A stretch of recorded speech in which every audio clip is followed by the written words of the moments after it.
थोड़ा सा वॉल्यूम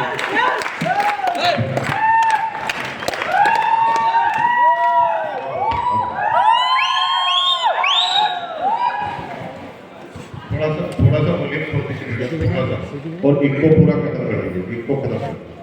बहुत बहुत हो गया।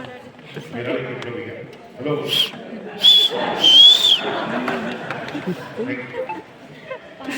नमस्कार, कैसे हो? जो चुपचाप बैठे हो कैसे? चुपचाप रहता है उसका बहुत ध्यान रखना पड़ता है। आप घर पर जाएं और आपकी बीवी चुप है तो समस्या कम होने वाली कि बढ़ने वाली?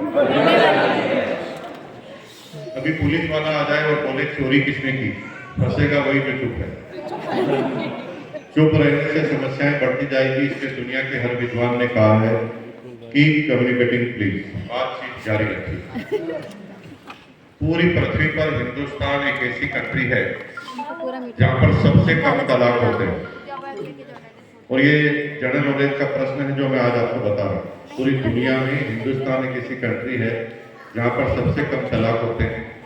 यूरोप के और अमेरिकन लोगों ने हिंदुस्तान पर सर्वे करवाया कि जब यहाँ लिटरेसी रेट डाउन है तो फिर तलाक कम क्यों होते हैं, ज़्यादा होने चाहिए, लेकिन ऐसा हुआ नहीं। रिपोर्ट आई तो रिपोर्ट के पहले पॉइंट पे लिखा था कि हिंदुस्तान में पति पत्नी में तलाक कम इसलिए होते हैं क्योंकि यहाँ के पति पत्नी रोज झगड़ा करते हैं। तो मैंने उससे कहा कि यार झगड़ा करने से तो तलाक होता है, तो उल्टी रिपोर्ट पढ़ना सही बता। उसने कहा नहीं, पॉइंट नंबर 2 भी पढ़ो। पॉइंट नंबर 2 में लिखा था कि ये झगड़ा तो रोज करते हैं लेकिन झगड़े की समाप्ति के तुरंत बाद बातचीत शुरू कर देते हैं। Communicating please. तो अगर बातचीत जारी रखोगे तो जीवन में समस्या खत्म हो जाएगी। अभी यूरोप के कल्चर में क्या होता है, दोनों पति पत्नी पढ़े लिखे लोग हैं, विद्वान लोग हैं, झगड़ा करते हैं, एक दूसरे से रूठ जाते हैं, अलग अलग कमरे में जाके सो जाते हैं, कम्युनिकेशन को काट देते हैं, बातचीत बंद कर देते हैं। और जब हम चुप हो जाते हैं, सामने वाला भी चुप है, हम भी चुप हैं, तो हम दोनों के पास सोचने के अलावा कोई तरीका नहीं। फिर ये भी हमारे बारे में कुछ भी सोच ले, हम भी उसके बारे में कुछ भी सोच लें, तो भैया तलाक होगा कि नहीं होगा? जो चीज है नहीं वो भी सोचोगे तो तलाक हो जाएगा। अभी मैंने आपसे पूछा कैसे हैं आप, तो कुछ लोग जवाब दे रहे हैं, कुछ लोग चुप हैं। जब आप चुप रहते हो तो मुझे मजबूर करते हो सोचने के लिए, और मैं भी आपके बारे में उल्टा पुल्टा सोचना चालू कर देता हूँ। मैं सोचता हूँ कि शायद ये चुप इसलिए होगा क्योंकि बीवी से पिट के आया हो। मैं कुछ भी सोच सकता हूँ, मुझे थोड़ी रोक सकते हो। अगर आप चाहते हैं कि उल्टा पुल्टा ना सोचो तो मेरे प्रश्न का उत्तर देते रहिए, ताकि मैं आपके बारे में उल्टा पुल्टा ना सोचूं। बातचीत चालू रहेगी तो फिर उल्टा पुल्टा नहीं सोचूंगा, चुप रहोगे फिर कुछ भी सोचूंगा, और सोच सोच कर स्टेज पर आकर बताऊंगा। राइट? तो मेरा सिर्फ यही निवेदन है, 45 मिनट 45 मिनट में बात करूंगा आपके बीच में, और 45 मिनट के दौरान मैं सिर्फ आपसे एक ही निवेदन करना चाहता हूँ कि मेरे से आप खुलकर बात करें। आप कितने भी पैसे वाले अमीर बन जाए, करोड़ों डॉलर भी खर्च करेंगे ना, तो ये जो 45 मिनट बीतने वाले हैं ये जीवन में कभी वापस नहीं ला पाएगा। इसलिए 45 मिनट को यादगार 45 मिनट बनाए। आपको आरकेएम अभियान में आना है तो आना, नहीं आना है तो मत आना, कोई फर्क नहीं पड़ेगा। मुकेश कोठारी गया भाड़ में, आरसीएम भी गया भाड़ में, लेकिन ये 45 मिनट वापस कभी नहीं आएंगे। तो इस 45 मिनट को हमें इतने यादगार बनाने हैं कि जिंदगी में ये 45 मिनट जब जब भी हम याद करें तो जीवन में एक ताजगी, एक उमंगता हमारे अंदर आ जाए। राइट? तो कुछ लोग यहाँ पर बड़े पढ़े लिखे लोग होंगे, समझदार लोग होंगे, और वो रिएक्ट नहीं करेंगे मेरी बात का।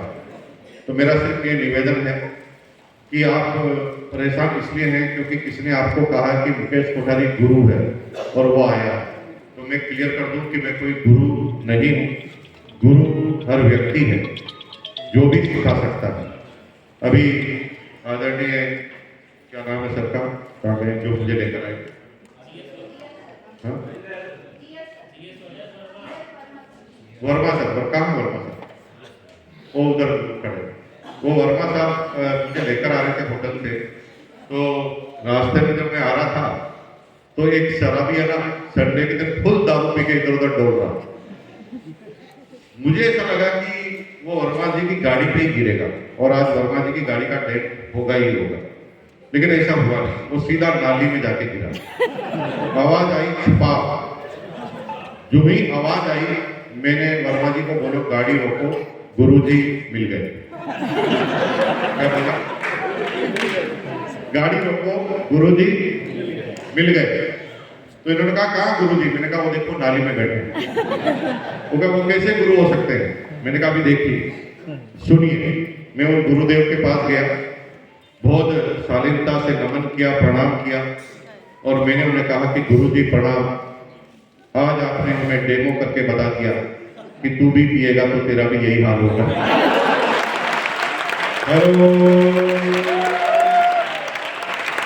तो गुरु जगह जगह घूम रहे हैं भाई साहब।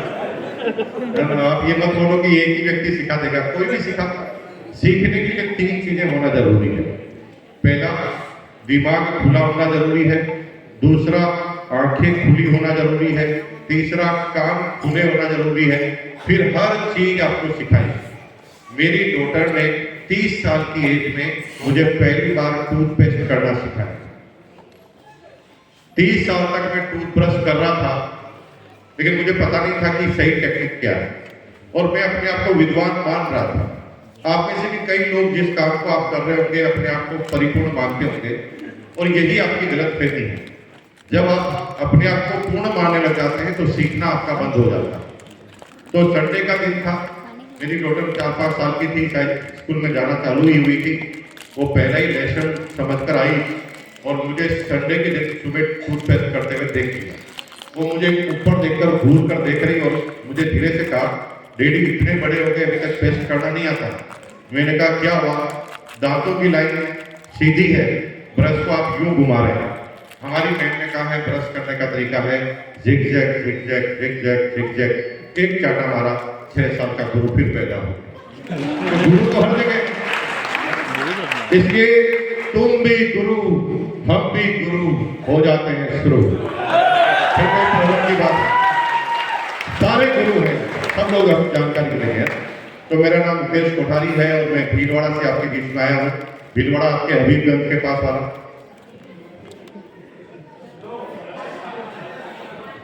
1000-1500 किलोमीटर दूर है, वहां से आपके बीच में आया। 1973 में मेरा जन्म भीलवाड़ा राजस्थान में हुआ। मेरी इंटर एजुकेशन बीकॉम तक की है।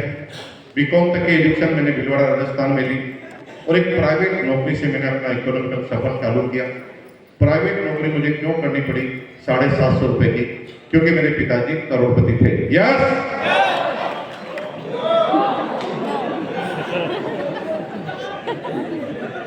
अभी तो मैं आपको शेयर कर रहा हूँ। कुछ लोग ऐसे आए जैसे कोई सत्यनारायण की कथा और हर चीज में स्वाद ही बोलना।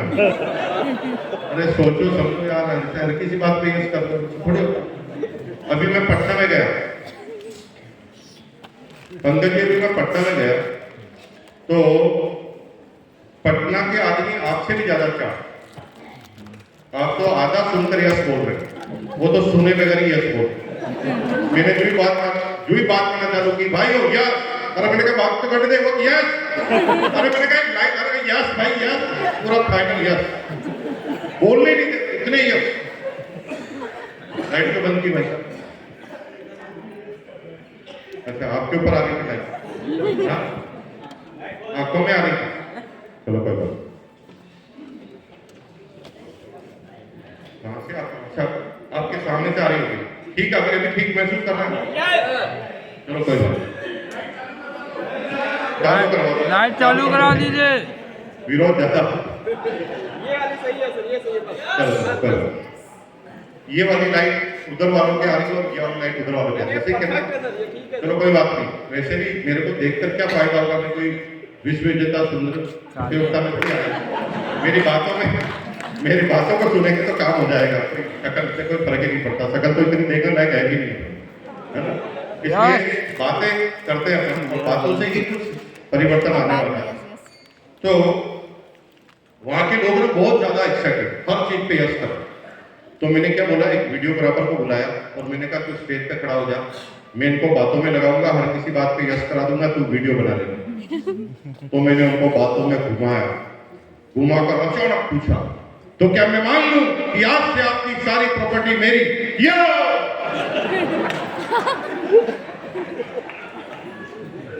फिर कोर्ट में घसीटा मैंने कि इतने सारे लोगों के सामने यस करके मुकर देंगे, इसलिए हर किसी बात पे यस करा दूंगा, घर पे झगड़ा हो जाएगा जाकर, इसलिए सोच समझ कर यस करना भाई साहब, जो मैं बोलूं समझना फिर यस करना। तो परिवार का इकोनॉमिकल बैकग्राउंड अच्छा नहीं था, इसलिए प्राइवेट नौकरी मुझे करनी पड़ी। जब मैं 9 साल का था तब मेरे फादर रिटायर्ड हो गए थे, डिफेंस सर्विसेज में थे, फिटनेस साथ नहीं देती थी, वक्त से पहले कंपल्सरी रिटायरमेंट लेना पड़ा।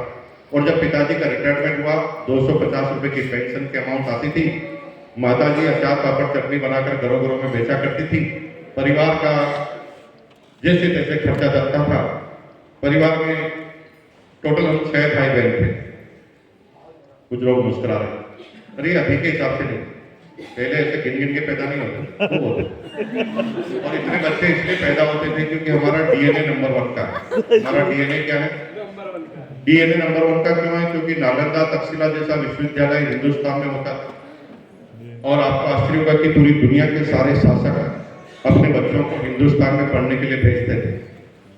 हिमालय जैसी पवित्र क्रिस्टल नदी इंडिया में बहती थी, एवरेस्ट जैसे माउंटेन की चोटी हिंदुस्तान में हुआ करती थी, समुद्र हिंदुस्तान में हुआ करता था, रेगिस्तान भी हिंदुस्तान में हुआ करता था, स्वर्ण मंदिर भी हिंदुस्तान में था और सोमनाथ मंदिर इतनी बार आक्रमण करने के बाद भी उसे लूटा नहीं जा सका। यानी हम पहले ही विश्व गुरु थे और हमारे पूर्वज हमें कहते थे कि भारत सोने की चिड़िया थी। सुना ऐसे कहते थे ना? और वो सही कहते हैं, भारत सोने की चिड़िया वास्तव में थी। हमें दिमाग और शालीनता बहुत आती थी, लेकिन लड़ाई झगड़ा नहीं आता था। फिर मुगल कालीन लोग आए, फिर अंग्रेज आए, उन्होंने हिंदुस्तान को कई सालों तक गुलाम बनाए रखा। अब गुलाम कितना भी बना लो, घोड़े का बच्चा तो घोड़े का बच्चा ही रहेगा ना भाई। हेलो, शेर का बच्चा तो शेर का ही रहेगा, गुलाम कितना भी बना लो। तो हमारा डीएनए तो नंबर 1 का, लेकिन हम थे गुलाम। फिर जैसे तैसे हम आजाद हुए। जो ही देश आजाद हुआ तो हमारे दादाजी को किसने आके कहा कि जनसंख्या में चाइना तुम्हारे से आगे है। फिर हमारे बाप दादाओं ने इस पे जमकर काम किया और अब चाइना पीछे है, क्योंकि डीएनए नंबर 1 का, हम नंबर 2 पे रह ही नहीं सकते।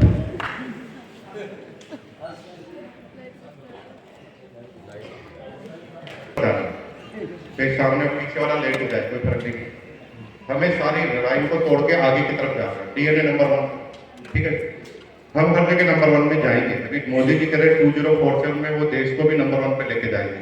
101% हम जाने वाले हैं, क्योंकि हमारा डीएनए नंबर 1 था। तो 6 भाई बहनों की फैमिली का सबसे छोटा सदस्य मैं था और मेरे माँ बाप मुझे भी पढ़ाना लिखाना चाहते थे। मेरे सारे भाई बहन स्कूल कॉलेज में पढ़ते थे और पढ़ लिख कर वो बड़े आदमी बनना चाहते थे। लेकिन जब मैं 6ठी क्लास में आया था तब तक मुझे पता ही नहीं था कि मुझे बनना है, और मैं बड़ा कंफ्यूज रहता था। मेरे पढ़ाई करने का सिर्फ एक कारण था, पिताजी डिफेंस वाले आदमी थे और बहुत डिसिप्लिन के खिलाड़ी थे। वो बहुत डिसिप्लिन में रखते थे, बहुत गुस्सा आता था उनको, ऊपर से वो फुटबॉल के शौकीन थे।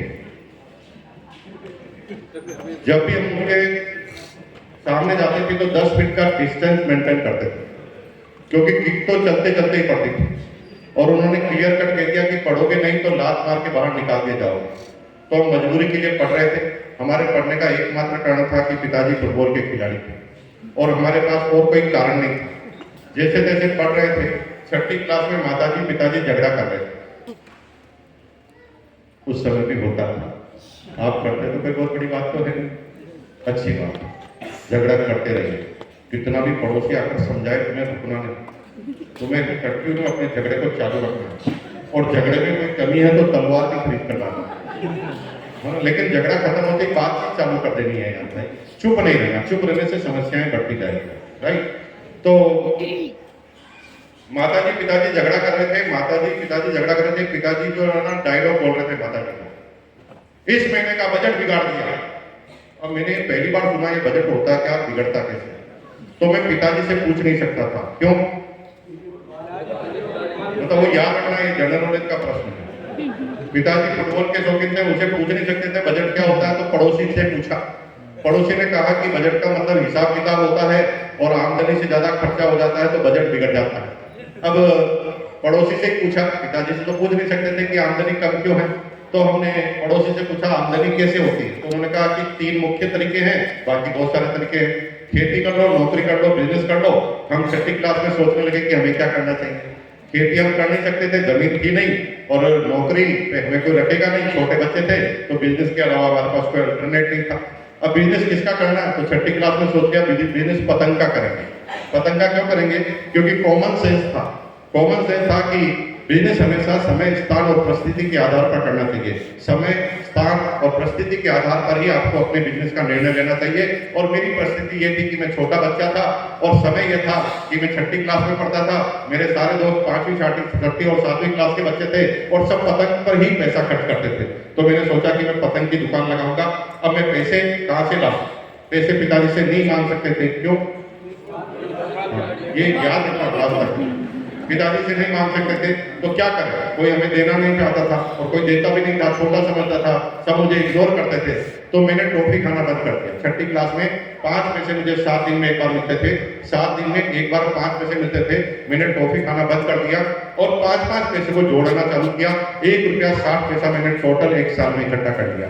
1 रुपया 60 पैसा बैंक से उधार लिया, 3 रुपए 20 पैसे से पतंग की दुकान लगाई और 3 महीने में पैसे को डबल कर दिया 6ठी क्लास। वहां से मेरी एंटरप्रेन्योरशिप की जो जर्नी चालू हुई, फिर कभी नहीं रुकी। फिर मैं हर चीज को, हर एंगल को, हर अलग तरीके से देखता था। होली आती थी, सारे बच्चे रंग लाते थे, हम रंग की दुकान लगाते थे। दिवाली आती थी, लोग पटाखे चलाते थे, हम पटाखे की दुकान लगाते थे। राखी आती थी, लोग राखी बनवाते थे, हम राखी की दुकान लगाते थे। और जैसे तैसे पैसा कमाते कमाते हम 11वीं क्लास में आ गए। 6ठी क्लास के बाद मुझे याद नहीं कि मैंने मेरे माँ बाप से कोई भी पैसा खर्चे के लिए कभी भी लिया हो। और माँ बाप को लगता था कि हमारा बेटा बहुत ज्यादा सिंसियर है, उन्हें पता नहीं था कि ये पीछे पीछे कमाता है। माँ बाप को पता नहीं चलने दिया और हर काम को चुपके चुपके करते थे। 11वीं क्लास तक आ गए। 11वीं क्लास में एक नया बिजनेस मेरे हाथ में आया। उस समय हिंदुस्तान में एलपीजी सिलेंडर की बहुत कमी थी। एक फैमिली को 2 सिलेंडर मिलते थे, मेरी माँ ने खाली सिलेंडर दिया और कहा कि भरा लेकर आओ। साथ में एक पिंक कलर की स्लिप दी, 100 का नोट दिया और मैं खाली सिलेंडर लेकर भरा लेने गया। जब मैं भरा सिलेंडर लेने के लिए गया तो वहां पर एक घटना घटी। एक आदमी आया, उसने कहा मेरा नंबर तो नहीं आया लेकिन सिलेंडर चाहिए क्योंकि बहन की शादी है। तो सिलेंडर वाले ने कहा नंबर नहीं आया तो ब्लैक में लेना पड़ेगा, 100 रुपए का सिलेंडर 200 का मिलेगा। तभी मैंने डिसाइड कर लिया कि साला बिजनेस तो सिलेंडर का ही करूंगा। मैं ऐसी चीजें भी डिसाइड कर लेता था जो असंभव, और जीवन में असंभव को डिसाइड नहीं करोगे तब तक जीवन में कभी आपका नाम होने वाला नहीं।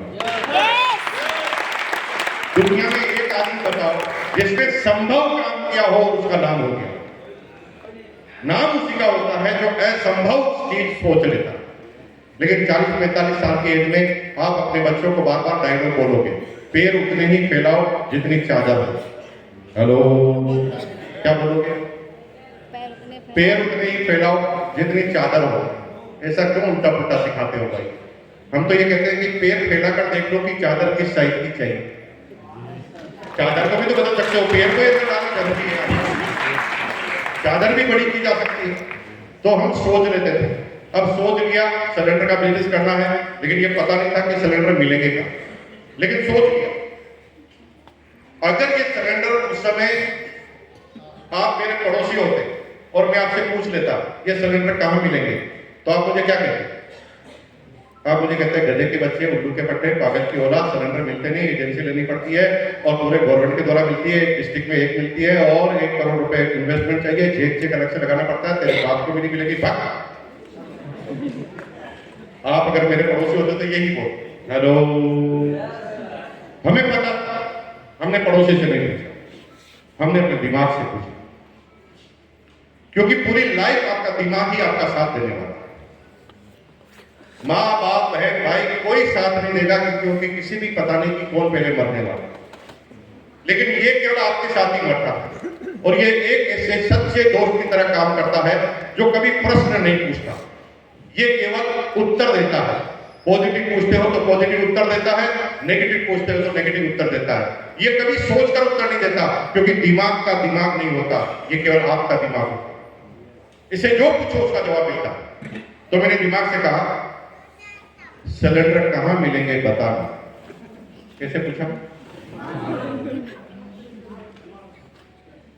दिमाग से क्या पूछा? करके बताओ।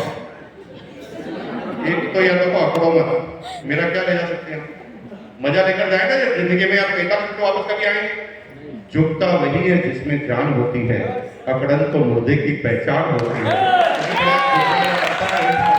हाथ ऐसे करो, हाथ ऐसे करो और बिना से बोलो बता। दिमाग से क्यों पूछा, पड़ोसी से क्यों नहीं पूछा? क्योंकि मुझे पता है मेरे पड़ोसी में इतना सा भी, कितना सा करके बताओ। सभी लोग करो कंपल्सरी, जो नहीं करता उसके पीछे से यूं करो, करना जरूरी है। करो, ऐसे करो भैया, करो ना, अच्छा लगेगा।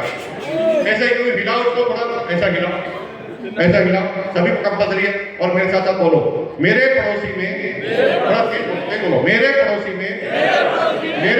में इतना सा भी दिमाग होता तो क्या वो मेरा पड़ोसी होता?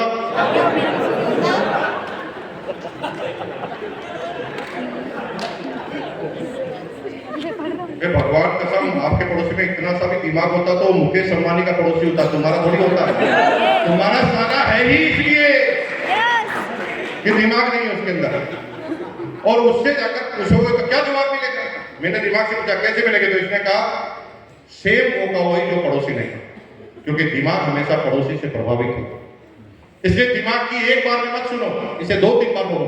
बताना, करो ना यार, बोलो बताना, अरे बताना, अरे कोई तो तरीका होगा, अरे बताना। ऐसे 3-4 बार आप किसी भी समस्या में दिमाग से पूछो, ये दिमाग हर चीज में से एक समस्या का उत्तर निकालता है। राइट?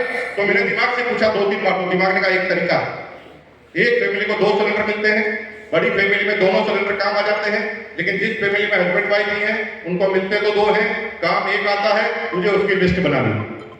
मैंने पूरे मोहल्ले की लिस्ट बना दी छोटी फैमिली की, और प्लान बनाया। एक व्हाइट कलर का पेपर लिया, स्केच कलर लिया, स्केच कलर पे लिखा खुशखबरी खुशखबरी खुशखबरी, महिलाओं के लिए खुशखबरी, हर महीने नई साड़ी कैसे खरीदे जानने के लिए पूछे कैसे। प्लान बना दिया, पोस्टर में 2 छेद कर दिए ताकि जब हम पोस्टर सामने लगाएं तो हमें सब कुछ नजर आए और सामने वाले को कुछ नजर नहीं आए। पूरी टेक्नोलॉजी के साथ हमने प्लान बना दिया, पोस्टर बना दिया। 11 बजे तक का वेट करते थे। 11 बजे सारे अंकल ऑफिस चले जाते थे, दुकान चले जाते थे, आंटी अकेली घर पर बसती थी। हम सीधा प्लान लेकर वहां चले जाते थे, घंटी बजाते थे, आंटी बाहर आती थी, क्या है, तो हम सीधा पोस्टर खोल देते थे। आंटी पढ़ती थी खुशखबरी खुशखबरी, महिलाओं के लिए खुशखबरी, हर महीने नई साड़ी। किसी भी लेडीज को चलते चलते बोल दो साड़ी, चेहरे पर मुस्कुराहट आ जाती। तो क्या हर महीने? मैंने कहा यस। पागल मत बनाओ, हर महीने कोई नई साड़ी आ सकती है। मैंने कहा पहले कौन सी आ रही है? पूछने पर चांस बनता है, बताओ। मैंने कहा 2 सिलेंडर मिलते हैं, एक यूज कर लेते हो, एक का क्या करते हो? सरकार से लेते ही नहीं। मैंने कहा यही गलती कर रहे हो, सरकार से दोनों ले लो। 100 रुपए में सरकार से ले लो और 150 रुपए में हमें दे दो। तो क्या ऐसा हो सकता है? मैंने कहा योजना चल रही है, नाम लिखाओ। हमने 70 सिलेंडर इकट्ठे कर लिए। वो बेवकूफ आदमी थे जिन्होंने 1 करोड़ में एजेंसी ली थी, हमने तो चुटकी बजा के एजेंसी दे दी। ये दिमाग का काम है। इसके बाद इसको पूछो, बताओ, बोले बताना, कोई तो तरीका होगा, बताओ।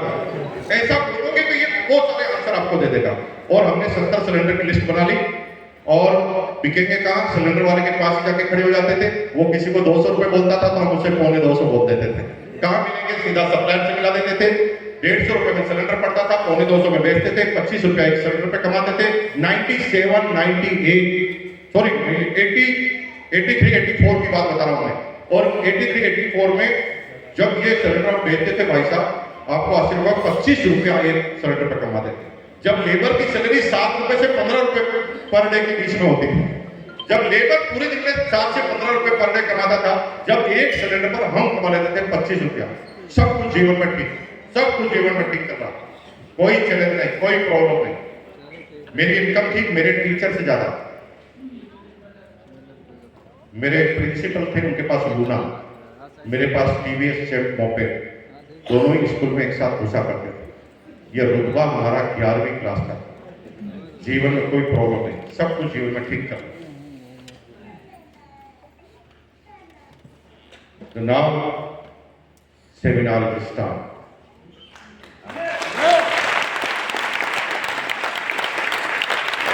लोग अब तक क्या कर रहा था? अभी तक टाइम पास कर, क्योंकि 8 से में 15 मिनट से ज्यादा कुछ समझा ही नहीं सकते। अभी मैंने पटना में 15 मिनट में सेमिनार खत्म कर दी, तो लोगों ने कहा पैसे ही वसूल नहीं हो, तो हम पैसा वसूल करवा रहे थे। इतना जबरदस्ती फालतू की बातें कर रहे, इतनी फालतू की बातें करने की जरूरत नहीं है। लेकिन लोग बात पता नहीं, सारा पिए सिर पकाओ तो भी उसे कहते हैं कि पैसा वसूल हो गया। इतना सुनने की जरूरत क्या? सीधी सीधी कॉमन सेंस वाली बातें जो हम आपके सामने करेंगे, आपको सिस्टम समझ में आ जाएगी। मैं इस बिजनेस में कैसे आया? बीकॉम हो गई, जैसे जैसे बीकॉम हो गई, बीकॉम होने के बाद पिताजी ने जबरदस्ती नौकरी पे डाल दिया। नौकरी पे क्यों डाल दिया? क्योंकि पिताजी कहने लगे कि भैया तू क्या करता है मुझे पता है, तू नौकरी नहीं करेगा लेकिन तुझे करनी पड़ेगी, बड़ा हो गया है, कल तेरी शादी होगी, रिश्ते आएंगे, लड़की का बाप आएगा और पूछेगा तुम्हारा लड़का क्या करता है, तो मैं क्या बोलूंगा? गैस का सिलेंडर प्ले करता है। तो जबरदस्ती उन्होंने, पिताजी की प्रॉब्लम कुछ और थी, मुझे नौकरी लगा दी। 750 रुपए की नौकरी पे मैंने रख दिया। अब 750 रुपए की नौकरी करने लगा, क्योंकि मुझे पता था कि इसके अलावा मेरे पास कोई अल्टरनेट नहीं है, नौकरी छोड़ नहीं सकता। क्यों? फुटबॉल के शौकीन है पिताजी, समझो, तो नौकरी छोड़ नहीं सकते थे, नौकरी भी करने लगे। अब नौकरी हम करने लगे तो हम अलग तरीके से करते थे, जल्दी काम को करते थे, फ्री होते थे, बॉस की केबिन में जाते थे। बॉस की केबिन में जाता था तो बॉस हमें और काम बताता था, और जिसका पैसा भी हमें नहीं दिखता था, और सारे लोग हमें मूर्ख समझते थे। अरे जल्दी फ्री हो गया तो चाय की केबिन पे आजा, मजे करेंगे। हम उस समय भी लोगों से कहते थे जो बनना है वहां जाना होगा। हेलो, क्या बोलते थे? जो बनना है वहां जाना होगा। खिलाड़ी बनना है तो मैदान में जाना होगा, खाना बनाना सीखना है तो किचन में जाना होगा, डायमंड बनना सीखना है तो आरसीएम के फंक्शन में आना होगा, और अगर बॉस बनना है तो बॉस की केबिन में जाना होगा। इसके अलावा कोई तरीका नहीं है आपके। हम बॉस की केबिन में जाते थे, बॉस हमें एक्स्ट्रा काम बताता था, हम एक्स्ट्रा सीखते थे, हमारे इंक्रीमेंट एक्स्ट्रा रखते थे, हमारे प्रमोशन एक्स्ट्रा रखते थे। और आपको आश्चर्य होगा कि मात्र 26.5 साल की एज में मैं पूरी कंपनी का डिप्टी मार्केटिंग मैनेजर बना।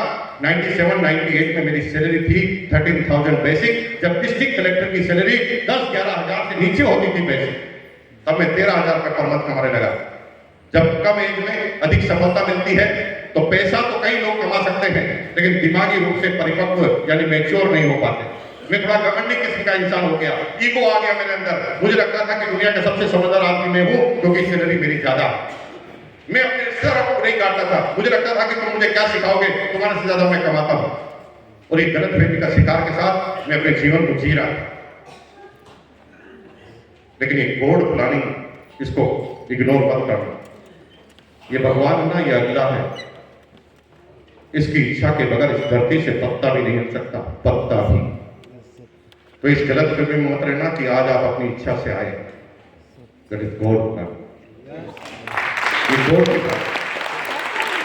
अगर ये गॉड चाहता था कि तुम आज जाना आते, तो गॉड के पास कितने हथियार, बाढ़ का हथियार, आंधी का हथियार, तूफान का हथियार, दंगों का हथियार, जाम का हथियार और पड़ोसी को टपकाने का अधिकार, सारे इसके पास। ये कहीं से भी कोई भी अपना ट्रम्प खेलता और तुम नहीं आ पाते, लेकिन तुम आ गए क्योंकि गॉड की सहमति थी। तू आज जा, मैं देख लूंगा, पीछे कोई प्रॉब्लम नहीं आएगी।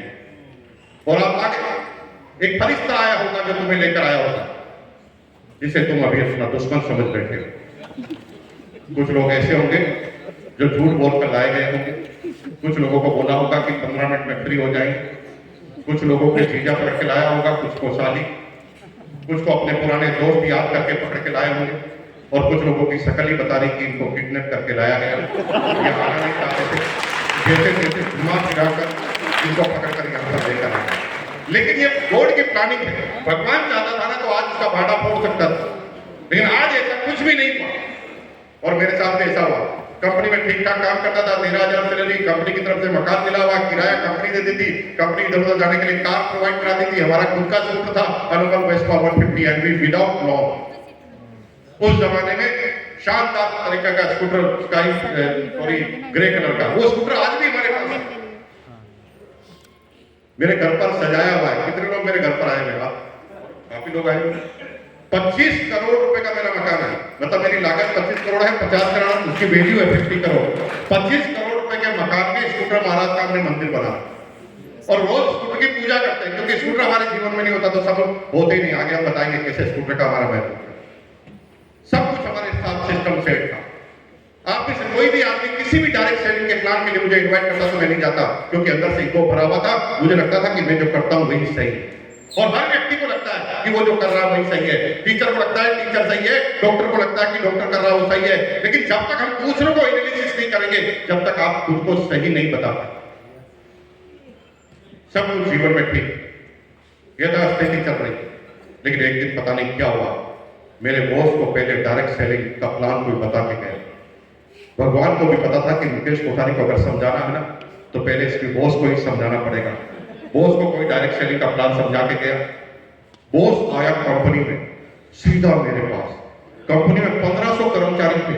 बॉस किसी की तरफ भी उंगली रखता तो किसी की मजाल नहीं थी कि बॉस को मना कर दे, लेकिन बॉस को पता नहीं क्या चला पता कि वो सीधा मेरे पास आया है। क्या आप भी नहीं मानेंगे? गोल्ड क्लब बॉस के दिमाग में सबसे पहले नाम ही मेरा आया। वो मेरे घर के पास आया सैटरडे के दिन कर्मचारी लंच के बाद बड़े प्रसन्न रहते हैं। मैं बड़ा खुश था क्योंकि कल छुट्टी थी और मैं लंच बॉक्स खत्म करके लंच बॉक्स को पैक कर रहा था। तभी बॉस पीछे से आया, मेरे कंधे पे हाथ रखा, मुकेश लंच हो गया यार, तेरी एक हेल्प चाहिए। मैंने बताइए सर क्या हेल्प चाहिए? तो बॉस ने मुझे धीरे से कहा कि 17,000 सैलरी, उस समय बॉस को 17,000 सैलरी मिलती थी, कि 17,000 सैलरी से कुछ होने वाला नहीं, बच्चे बड़े हो गए हैं और बड़े बड़े खर्चे होने वाले हैं। अब भाई नौकरी से तो ऐसे ही जीवन निकल जाएगा, कुछ साइड में एक्स्ट्रा करना पड़ेगा। कई समय से मैं कुछ करने की सोच रहा हूँ, लेकिन अल्टीमेट मैंने सोचा कि मुझे कुछ बिजनेस कर लेना चाहिए। मैंने तुरंत हाँ बनाई। मैंने कहा एकदम सही सोच रहे हैं सर। तभी बॉस ने फिर से मुझे कहा, भाई पिछले सप्ताह मेरे पुराने दोस्त मेरे घर पर आए थे, उन्होंने मुझे बिना पूंजी का कारोबार समझाया और मुझे भी ठीक लगा, लेकिन मैंने फिर भी मना कर दिया। मैंने कहा सर क्यों? अनुभव नहीं है ना भाई, पूरे खानदान में किसी ने बिजनेस ही नहीं किया है तो कोई अनुभव ही नहीं। तो मैंने उनको मना कर दिया और एक बात कह दी। मैंने कहा क्या कह दिया? मैंने उनको कह दिया मेरा भाई है मुकेश कोठारी, जो बचपन से करता है बिजनेस, अगले संडे उसको पकड़ कर लाऊंगा, उसे बता देगा बिजनेस, और मेरा भाई कहेगा कर ले तो कर लूंगा। वो आएगा इन्विटेशन, इनडायरेक्टली इन्विटेशन, जिसे मुझे डायरेक्ट कहा ही नहीं कि तुझे आकर समझना है। उसने कहा कि मुझे करना है, तू आकर समझ ले, तू इंटेलिजेंट है, तू सही राय दे पाएगा। और मैं पहली मीटिंग में हिंदुस्तान में वर्ल्ड रिकॉर्ड बना। मैं पहली मीटिंग में बिना ज्वाइन हुए टाई पहनकर, सूट पहनकर, टाई पहनकर अच्छे से जूते वूते चमकाकर, हाथ में पेन और डायरी लेकर मैं पहुंच गया। जैसे आप फ्रंट रो में बैठे हैं ऐसे मैं आगे बैठ गया, क्योंकि एडवाइजर को आगे ही बैठना चाहिए। तो मैं आगे की तरफ आकर बैठ गया। थोड़ी देर शांति रही, फिर 3-4 कार्टून अंदर घुसे।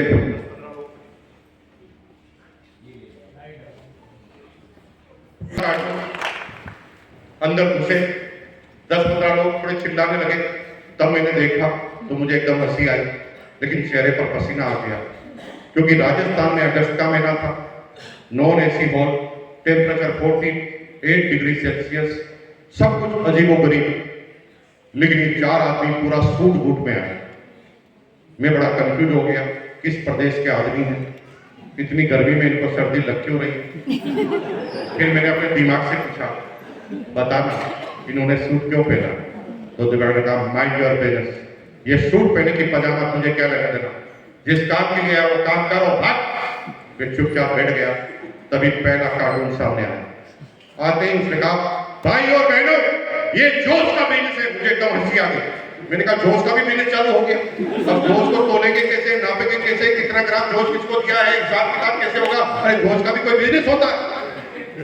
मैं हंसी रहा था, तब तक दूसरा कार्टून आ गया। दूसरे कार्टून आके कहा, भाई और बहनों, ये जोश का बिजनेस है, इसलिए बजाओ ताली। मैंने कहा यार बता तो सही, ताली किस बारे में बजानी है? साला चालू नहीं हुआ उससे पहले ताली बजा। मैंने एक ताली नहीं बजाई। यहाँ पर भी जो ताली नहीं बजा रहे मुझे मेरे भाई नजर आ रहे हैं, तुम्हारे मेरे जैसे भाई। तुम भी ताली नहीं, हम भी ताली नहीं। हम बिना ताली बजाए यहाँ आ गए तो तुम भी यहाँ आ जाओगे, तो चिंता की बात थोड़ी है, ताली बजाने से कुछ नहीं होता। और मैंने एक भी ताली नहीं बजाई। फिर तीसरा कार्टून आ गया। यहाँ पर भी मेरे आने से पहले कई कार्टून आए होंगे और सब जगह आए हैं। तीसरा कार्टून आया, बक बक बक बक बक। चौथा कार्टून आया, बक बक बक बक बक। एक लाइन भी समझ में नहीं। जो आता क्या होता है, इस महीने से जीवन बन जाएगा, सबसे बड़ी गाड़ी तुम्हारी होगी, सबसे बड़ा बंगला तुम्हारा होगा। अरे करना क्या है बताना भाई। मैं भी अभी तक आपको नहीं बता रहा हूँ करना क्या। सेम टू सेम, सब कुछ सेम टू सेम करना, कुछ समझ नहीं आ रहा। 1 घंटा खत्म, सेमिनार खत्म, सेमिनार खत्म, मैं बैठा रह गया। अब मैं डरने लगा। अब मैंने कहा बॉस मेरे पास आएगा और पूछेगा करूं कि नहीं करूं। चला मुझे एक लाइन भी समझ में नहीं आई कि करना क्या है। मैंने कहा तुरंत भाग जाओ, नहीं तो बॉस सबके सामने इंसल्ट कर देगा। तो मैं गर्दन झुका के चुपके से वहां से निकल गया, भाग गया। मेरी पहली सेमिनार समाप्त। मैंने सोचा रात गई बात गई, बॉस भी भूल जाएगा, लेकिन ऐसा हुआ नहीं। बॉस अगले दिन मेरे पास आया और आते ही उसने कहा मुकेश कल कैसा लगा। मुझे एकदम हंसी आई। मैंने कहा बॉस को पूछना चाहिए करूं कि नहीं करूं, और पूछ क्या रहा। मैंने कहा भगवान की बहुत कृपा है कि ये भूल गया, नहीं तो अगर ये मेरे से पूछ लेता करूं कि नहीं करूं तो साला मुझे ही पता नहीं करना क्या। अब बड़ा आसान था प्रश्न, कैसा लगा। तो मैंने बॉस को कहा वेरी गुड। हम ऐसे ही करते हैं, हम जब सामने वाले को नाराज नहीं करते तो तारीफ करते हैं, झूठ बोलते हैं। और झूठ में नंबर 1 हमारी बहन है। ये झूठ की खिलाड़ी, इतना झूठ तो कोई पृथ्वी पर नहीं बोल सकता जितना ये बोलती। इनकी सहेली एक नई साड़ी लेकर आई है जिसका कलर बिल्कुल मैच नहीं कर रहा है। पहनने के बाद ऐसे लग रही है जैसे डायन आई है, और वो मेरे को आके पूछती है कैसी लग रही हूँ। सब बताना कर रहा है। कितनों ने कहा कि डायन लग रही, हद करते आप एनालिसिस करते हैं। आप कहते हैं साड़ी इसकी, पैसे इसके, लाई है, पहन किसने रखा है, लग भी यही रही है, मेरे बाप का क्या जा रहा है।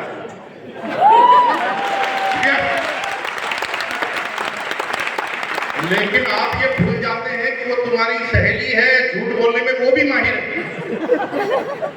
तो उसे पता है कि तुम पहली बार में झूठ बोल सकते हो, तो रिकन्फर्म करती है वास्तव में अच्छी लग रही हो कि मेरे को खुश करने के लिए। तो आप कहते हैं भगवान भी नहीं। तो मेरे बॉस ने पूछा कैसा लगा। मैंने कहा यार मीटिंग इसकी, बुलाया इसने, नाश्ता इसने कराया, मेरे बाप का क्या गया, बहुत बढ़िया। तो बॉस ने कहा ऐसे खुश करने के लिए मत बोल, वास्तव में बता अच्छी लगी नहीं लगी। मैंने कहा बॉस 6 साल से आपके नीचे काम करता हूँ, आपको अच्छी तरह पता होना चाहिए कि मुझे झूठ से कितनी नफरत है। कितनी नफरत है। तो बॉस ने कहा वास्तव में मजा आया। मैंने कहा वेरी गुड। अरे भाई कोई भी एक भी माइनस पॉइंट हो तो बता। मैंने कहा सर माइनस पॉइंट की कोई बात ही नहीं है, आपने बुलाया कैसे माइनस पॉइंट होगा। वो कहा 100% फाइनल। मैंने कहा 100% फाइनल, ठीक है 1500 रुपए दे। मैंने चारों तरफ से घेरा, जब एक भी रास्ता बचा नहीं तो उसने कहा 1500 रुपए। मैंने कहा सर ये क्यों, कल मजा आया, जिसको भी मजा आता 1500 रुपए देने पड़ते। और मैंने कहा यार ये क्या गलती कर दी, मैं तो जीवन में सोचा ही नहीं कि मजे के 1500 रुपए देने पड़ेंगे। अब बॉस को कुछ कह नहीं सकते थे। बॉस ने 3 जोड़ी कपड़े के, ऐसा काला कलर का बैग था, मुझे पकड़ा दिया, उसमें 3 जोड़ी कपड़े और 1500 रुपए मेरे से ले लिए। और मुझे कहा कि तुम्हारा नाम लिख दिया है, तुम जाओ जॉय। और मुझे कुछ समझ में नहीं आ रहा ये हो क्या। मैं मार्केटिंग एग्जीक्यूटिव आदमी, मैं कपड़े ही बेचता था और मेरे बॉस ने मुझे कपड़े ही बेच दिए। मैं बेचता ही कपड़े था और उन्होंने मुझे कपड़े बेच दिए।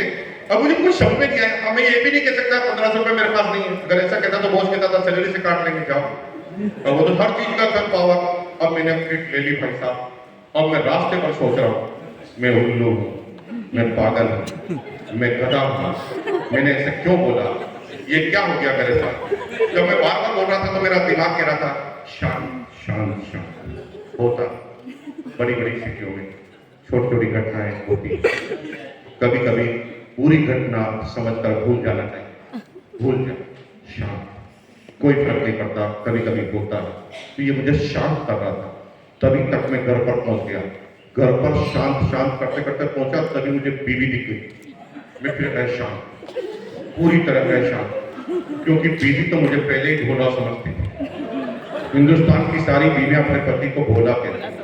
हमेशा डायलॉग कहती ये तो हमारे बहुत भोले हैं। ये मेरी बहन तेरे, ये भोला नहीं गुंडा है, गुंडा। कौन सा भोला, ये तो हमारे बहुत भोले हैं। ये ना, ये मेरे सामने तो बोलते हैं, जब कोई बात बना आता तो चुप हो जाते हैं। ये तो बहुत भोले हैं। इनको पहले इनका रिश्तेदार 5000 रुपए लेके गया, वो तो चुकाया नहीं, उसके सामने तो बोला नहीं जाता, और मेरे सामने बोलते हैं हमारे तो बहुत भोले हैं। और हिंदुस्तान के सारे पति अपनी पत्नी को पागल समझते हैं। तो उसे लखनऊ का कलेक्टर बना दो तो भी पति क्या कहते पागल। और हिंदुस्तान में तलाक इसलिए भी नहीं होते क्योंकि गेम चलता रहता है, बोला बोला बोला पागल पागल पागल, बोला बोला बोला पागल पागल पागल। एक किसी को भोला समझना, एक पागल समझना और जीवन चल आगे से कोई चले गए। अब मुझे लगा कि यार बीबी को अगर मैंने ये किट बता दी तो बीबी तो मुझे पहले ही छोड़ती नहीं, अब ये किट को देखकर तो बिल्कुल छोड़ेगी नहीं। मैंने कहा किट को ले जाएंगे नहीं। मैंने किट को बाहर ही वेंटिलेटर पर फेंक दिया। जो ही मैंने बाहर फेंका किसी ने फेंकते हुए देख लिया, वो लेके भाग गया। मेरी पहली किटी मेरे पास नहीं आई, फिर भी मैं आपके सामने भाषण दे रहा हूँ। अभी भी बहुत सारी समझ नहीं, इतना इग्नोर करने के बाद भी वो जीवन में मैं इग्नोर करता जा रहा हूँ, वो मेरे जीवन में आता जा रहा है। मैं भूल गया। मैंने कहा चलो कोई बात नहीं, जीवन में एक सीखने को मौका मिला कि सोच समझकर बात करनी चाहिए, कभी भी झूठी तारीफ किसी की नहीं करनी चाहिए। एक 1500 रुपए से सीख जा, तो मैं सीख गया, जीवन में लेसन ले लिया। और मैंने सोचा चलो एक बार 1500 रुपए से कम बात खत्म हो गई।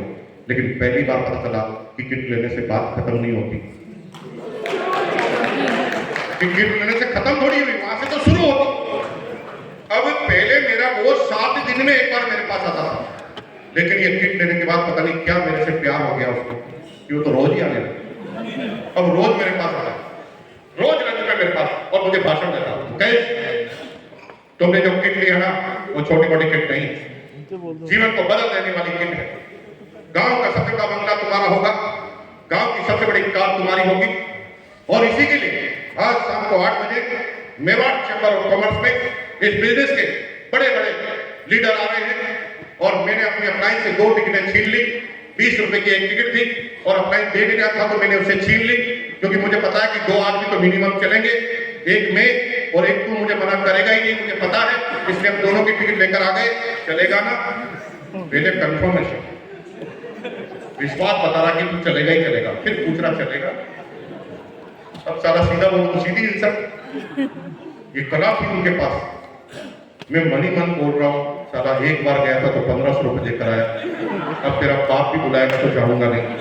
लेकिन ऊपर से क्या बोल रहा हूँ, सर आप बुलाए और हम ना आए, बिल्कुल आएंगे, आप बिल्कुल 100% आएंगे। 8 बजने में 5 मिनट पहले गायब, ढूंढते रह जाओ, हम गायब हो जाते। बॉस क्या करता था, दोनों टिकट लेके गेट के बाहर खड़ा रहता। अभी भी कुछ लोग खड़े थे गेट के बाहर कि मेरा आदमी आएगा, मेरे करण अर्जुन आएंगे। कोई नहीं आएगा, जो आने थे जो आ गए, कोई नहीं। हेलो, तो बॉस बाहर ही खड़ा रहता था और हम जाते ही नहीं। तो बॉस आधा टाइम तो बाहर, आधा टाइम अंदर, फिर अगले दिन आकर हमारे पर भड़ास निकालता। अरे आया नहीं यार, 20 रुपए जेब के लगे और नहीं आना था तो मना करना था ना। मैंने कहा बॉस शांत, आप बुलाएं और हम ना, ऐसा संभव है? लेकिन बॉस मेरी समस्या तो सुनो। क्या समस्या?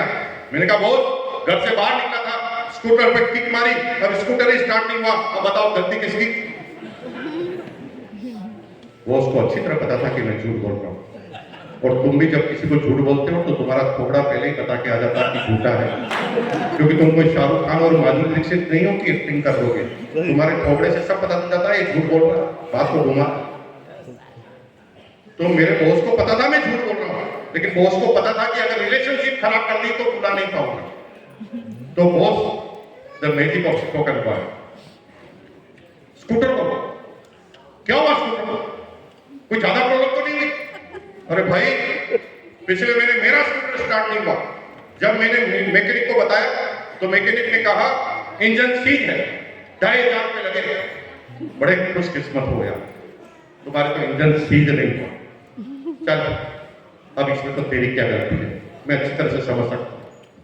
कोई बात नहीं आया, मीटिंग तो आज भी है।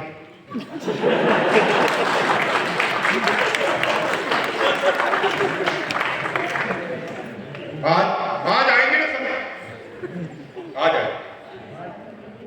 अगले दिन क्यों नहीं आया? सर आना चाहता था, बीबी की तबीयत खराब। भाभी जी क्या हुआ? भाभी जी ज्यादा प्रॉब्लम तो नहीं? तेरा भाई अभी जिंदा है, सारे डॉक्टर के नंबर डायरी में रहते हैं। रात को 12 बजे भी अगर डॉक्टर बुलाना है तो तेरे भाई को याद करना, भाई तेरे से प्यार हो गया है। आदमी हो तो तेरे जैसा जो अपनी पत्नी का इतना ध्यान रखता है, है। आई लव यू यार, वेरी गुड डिसीजन। बीवी की तबीयत खराब हो तो कभी नहीं आना चाहिए, मीटिंग तो आज भी है। पहले वाले डिसीजन को सही बताना और अगली मीटिंग में इनवाइट। मैं कहता था मेरी तबीयत खराब है तो वो डायलॉग होता था, पहला सुख निरोगी काया, दूसरा सुख घर में माया। खुद की तबीयत खराब हो तो कभी नहीं जाना चाहिए, मीटिंग तो आज। ऐसे करते करते मैंने 15 दिन बिताए। 15 दिन बाद भैया हालत मेरी इतनी खराब हो गई थी मना करने की वजह से कि मेरे सपने में मेरा बॉस ही आता था। यूं ही मैं सोता था, मेरा बॉस कहता था मीटिंग में चलो, मैंने कहा बिजी हूँ। बीवी कहती कहाँ बिजी हो, घर पे सो रहे। पसीना आ जाता था। बॉस जब भी निकलता था तो मुझे लगता था कि मुझे फंसाएगा, ये बोलेगा कि मीटिंग में चलो, और मैं बॉस के सामने जाना ही नहीं चाहता था। आप भी कई लोगों को इनवाइट करोगे ना तो वो आपका फोन लो, सबके साथ होता है, कोई नई चीज नहीं हो रही आपके साथ, आप अनोखे मत रहिए। तो मैंने ऐसा खुद किया और मैं 15 दिन तक बहाने बनाता गया। ऐसे बहाने भी मैंने बनाए जो पैदा नहीं हुए उनको भी मैंने मारा।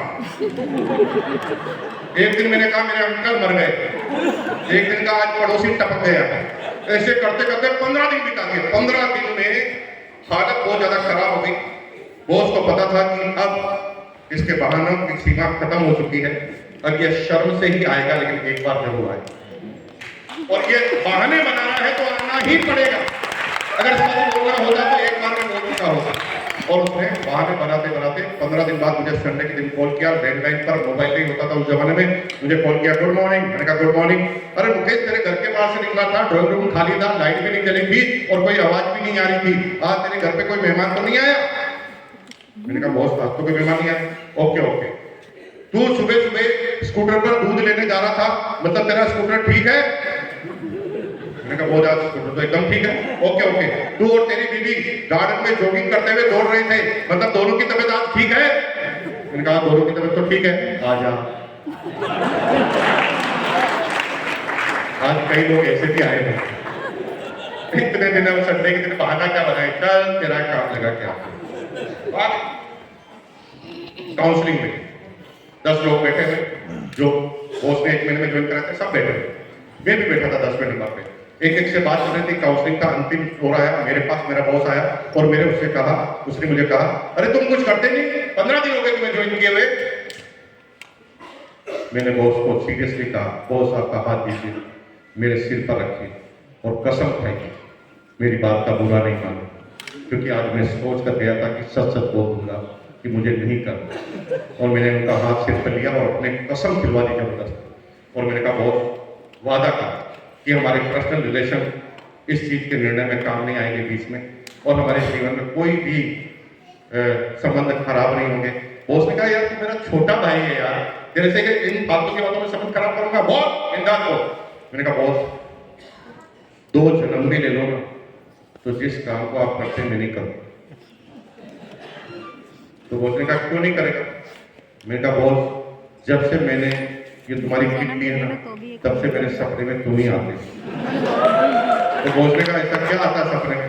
मैंने कहा बॉस सपने में ऐसा आता है बॉस कि अब आपकी नौकरी से आपको निकाल दिया गया, सपने में, तो पूरा मत मानना सर, सपने में कि नौकरी से निकाल दिया गया है और अब आपका बंगला और गाड़ियां बिक गई और अब आपकी बीवी ने फटी हुई साड़ी पहन रखी है और आप बच्चे हैं ना आपके सरकारी स्कूल में चले गए, आपके सारे बाल उड़ गए हैं, टकले हो गए हैं, आप व्हाइट बाल आ गए हैं, दाढ़ी बनाने का पैसा आपके पास नहीं और आप अभी भी एक कपड़े का कारोबार कर रहे हैं और अब आपके पास एक साइकिल है सेकंड हैंड, साइकिल के ऊपर आपने कपड़े की गांठें पीछे बांधी हुई, उसे रबर से लगाया हुआ है और अब गली गली मोहल्ले मोहल्ले में आप जा रहे हैं, कपड़े वाला आ गया, कपड़े ले लो कपड़े। तो बॉस ने कहा इसी शक्ल दिखती मेरी।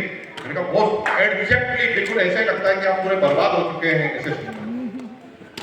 बॉस ने मुझे कहा यार पागल आदमी, कम से कम मेरे से तो पूछ लेता है मैं इस काम को क्यों करता हूँ, इतने बड़े बड़े सपने देख रहा फालतू, पूछ तो लेता है एक बार, मुझे जो पता है सब मुझे पता है और तू जो मेरे से कह रहा है वो सब मैंने अपने अपलाइन से पूछा, तो मेरे से तो पूछ लेता है मैं क्यों कर रहा हूँ। मैंने कहा बताओ क्यों कर रहे हो? तो मैंने जो ही पूछा उन्होंने बता दिया। ये बात मैं आपको भी बता सकता था लेकिन आपने पूछी नहीं इसलिए नहीं बताया भाई, मैं आपको भी बता देता। ओके ओके, टोटल 8 आदमी है जिनको बताना है, मीटिंग के बाद मिलते हैं, क्योंकि सबका टाइम नहीं खराब कर सकते, वो पूछना नहीं चाहते, जबरदस्ती बताओ क्या करूं? कितने लोग जाना चाहते हैं? हाथ खड़ा करो, एक बार बोलो ये। तो अगर पूछना हो तो रिक्वेस्ट करना, रिक्वेस्ट है ना, रिक्वेस्ट कैसे करते हैं? हाथ ऐसे मारो, ऐसे नहीं, ऐसे थप्पड़ मारो और ऐसे भीख मांगते हैं, ऐसे। बताओ बताओ आप क्या करते हैं? ना गर्दन हिला रहे हैं, ना आंखें हिला रहे हैं, अल्लाह के नाम पे दे दे बस। ऐसे मत यार, थोड़ा एक्सप्रेशन तो लाओगे, ऐसे रिक्वेस्ट करो मेरी बहन, बोलो बताओ बताओ, अरे बताओ मेरे भाई, बताओ, बता देता हूं, रिक्वेस्ट करोगे तो बताओ। तो मेरे बॉस ने मुझे क्या बताया, एक ऐसी बात बताई कि जो अभी तक मुझे याद है और मुकेश कोठारी आज तक टिका हुआ है। अंगद के पैर की तरह जम गया है, दुनिया की कोई ताकत, कोई भी परिस्थिति हमें हिला नहीं सकती, क्योंकि हमें वो बात बॉस ने आज के 25 साल पहले बताई। बताओ, बॉस ने मुझे कहा एक अमीर होता है, एक धनवान। मुझे एकदम हंसी आ गई, मैंने कहा अमीर और धनवान दोनों एक ही बात तो हुई? तो बॉस ने कहा नहीं, अलग अलग है। धनवान उसे कहते हैं जिसके पास धन होता है, धनवान उसे कहते हैं जिसके पास ज्यादा धन होता है। लेकिन अमीर के पास धन तो होता है, लेकिन धन के अलावा प्यार, सम्मान, इज्जत, दौलत, शोहरत, सर्कल, सिक्योरिटी, समय, पैसा, सब एक साथ। अब धनवान क्या करता है, अमीर क्या करता है? धनवान आपके लखनऊ में बहुत सारे हैं, जितने भी रोड पर बड़े शोरूम आपको दिखते हैं, ये सब धनवानों के, धन्ना सेठों के शोरूम। धनवान बनने के लिए पूरा तंत्र लगा हुआ है, पूरी एजुकेशन सिस्टम लगी हुई है, जो आपको केवल धन कमाना सिखाए, अमीर बनना कोई सिखाना ही नहीं करता। धनवान जो होता है ना, उसे जिंदगी भर काम करना होता है। धनवान का काम ऐसे होता है जैसे कुएं से पानी निकालना होता है। जब भी प्यास लगे, कुएं के पास जाओ, कुएं से पानी निकालो और पियो, और जिंदगी भर निकालते रहो। ज्यादा निकालोगे तो ज्यादा पानी स्टोरेज में इकट्ठा हो जाएगा, यानी ज्यादा धन इकट्ठा हो जाएगा। लेकिन ये प्रक्रिया जिंदगी भर करनी पड़ेगी।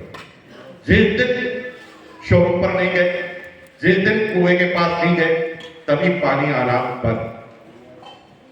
और धनवान कभी भी गाना नहीं गा सकता, मैं चाहे ये करूं, मैं चाहे वो करूं, मेरी मर्जी।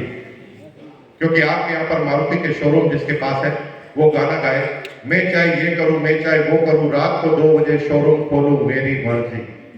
कोई जाएगा शोरूम? उसे सिस्टम से चलना पड़ेगा और हमेशा रोज काम करना पड़ेगा। और जब वो बहुत सारा पैसा कमाना चालू करेगा तो एक दिन धनवान बन जाएगा। लेकिन जब धनवान बनेगा तब तक वो बूढ़ा हो चुका होगा, और जब बूढ़ा हो चुका होगा तो खुद के धन का कुछ भी मजा नहीं ले पाएगा। धनवान आदमी के पैसे का मजा केवल उनके बच्चे ले सकते हैं, धनवान कभी खुद मजा नहीं ले सकते। हेलो, तो एक है धनवान, एक है अमीर। धनवान रोज कुएं में जाता है, कुआं खोलकर पानी लेकर आता है, लेकिन अमीर ऐसा नहीं करता। अमीर जैसे कुएं पे पानी लेकर जाता, अमीर क्या करता है? एक अच्छे से तालाब की तलाश करता है, जो हमेशा 12 ही महीने भरा रहता है। उस तालाब के पास जाकर तालाब से पाइपलाइन बिछाना चालू करता है अपने घर तक।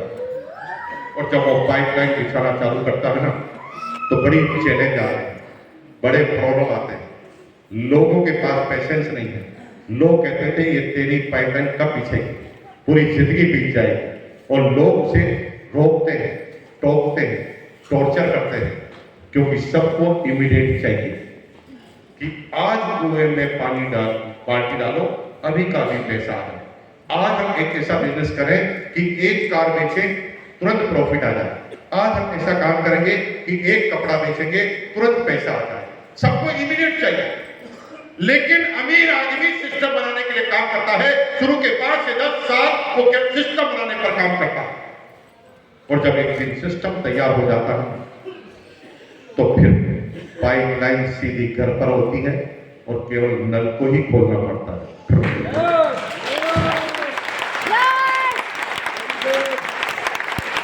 अब ये पाइपलाइन बनाना इतना आसान नहीं है। जब ये पाइपलाइन बनाते हो तो कई कष्ट आपको होते हैं।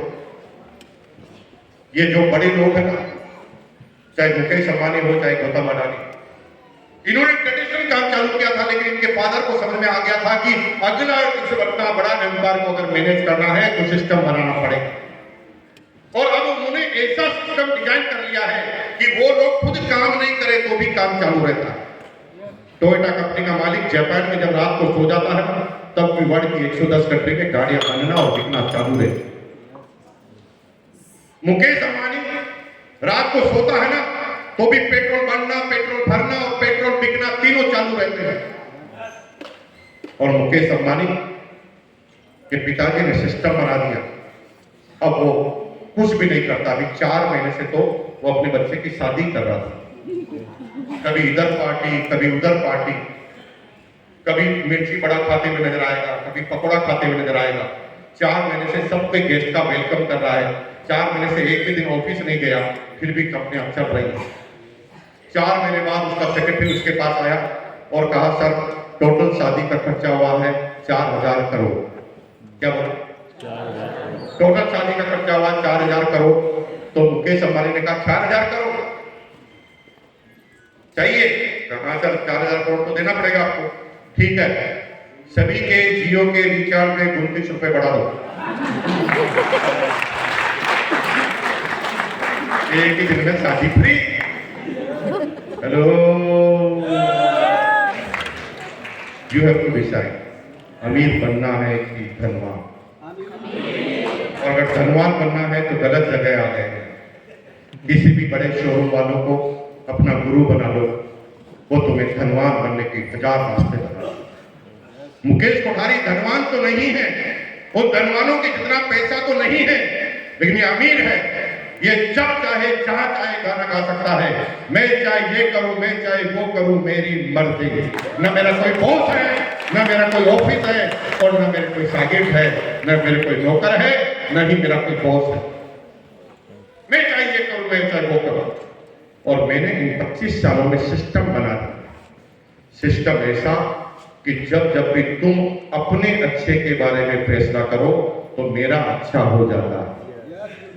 हेलो, क्या सिस्टम बनाया? क्या सिस्टम बनाया? आप जब भी अपने भले के बारे में फैसला करो तो आप अपने भले के बारे में सोचना कब बंद कर रहे हैं? तो मेरा सिस्टम कब तक चलेगा? सिस्टम इतना जोरदार बनाया कि जब जब भी आप अपने बच्चों के बारे में सोचें तो मेरे बच्चों का भविष्य बन जाता। आप अपने बच्चों के बारे में सोचना का बंद करें। यहाँ पर कोई आदमी ऐसा तो नहीं जो मेरे बच्चे के लिए काम कर रहा है। वो कह रहा है सुधांशु जी कि सर आपके लिए काम करना जरूरी है, हम नहीं काम करेंगे तो आपके बच्चे क्या खाएंगे? आप इसमें थोड़ी काम। सिस्टम क्या बना दिया कि मेरी टीम मणिपुर, मिजोरम, नागालैंड, आसाम, त्रिपुरा, एक भी स्टेट पूरे इंडिया का ऐसा नहीं है, एक भी डिस्ट्रिक्ट ऐसी नहीं है जहां हमारी टीम नहीं है। अगर आप चाहें तो गुजरात के कच्छ से लगाकर काजीरंगा तक, और अगर कन्याकुमारी से जम्मू कश्मीर तक जाएं तो एक भी डिस्ट्रिक्ट, एक भी तहसील ऐसी नहीं है जहां पर मुकेश कोठारी का आदमी नहीं है। मैं नहीं जानता किसी को। ये सिस्टम की देन है। शुरुआत में मेहनत करते हैं और एक बार मोटर चल जाती है तो मोटर चलाते वक्त धुआं निकलता है।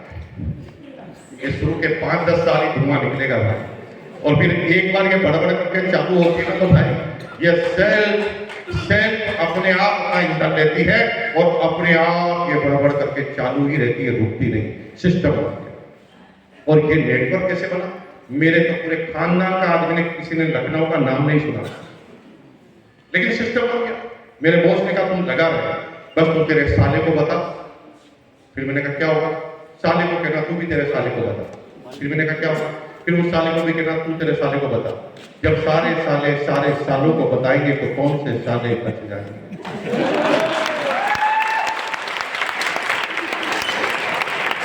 कहां से कहां नेटवर्क, मुझे थोड़ी पता मेरा नेटवर्क में क्या काम हो रहा है। मेरी टीम में आप सब लोग हैं, आप क्या कर रहे हैं, किसके नीचे क्या कर रहे हैं, मुझे कुछ पता नहीं है, लेकिन सिस्टम ऑटो जनरेट कर दिया। अब ये सिस्टम चल गया तो ये अपने आप काम करेगा। मणिपुर में एक आदमी सुबह 4 बजे उठ जाता है, क्योंकि उजाला हो जाता है मणिपुर, मिजोरम और नागालैंड में सुबह 4 बजे।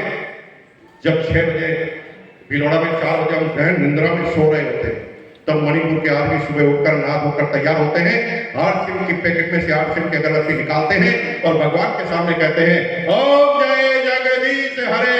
तो हमारे घर में 4 बजे हरे हरे हरे हरे हरे हरे सोते सोते आप जब भगवान की प्रार्थना करें तो हमारी इनकम को रोक नहीं पाए।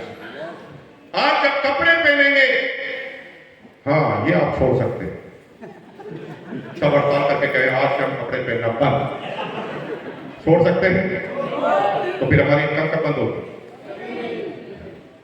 आपको भूख लगे, सुबह बिस्किट और चाय अगर आपके हाथ में आ गई, रोटी अगर आपके हाथ में ले ली, तो हमारी इनकम को रोक नहीं सकते।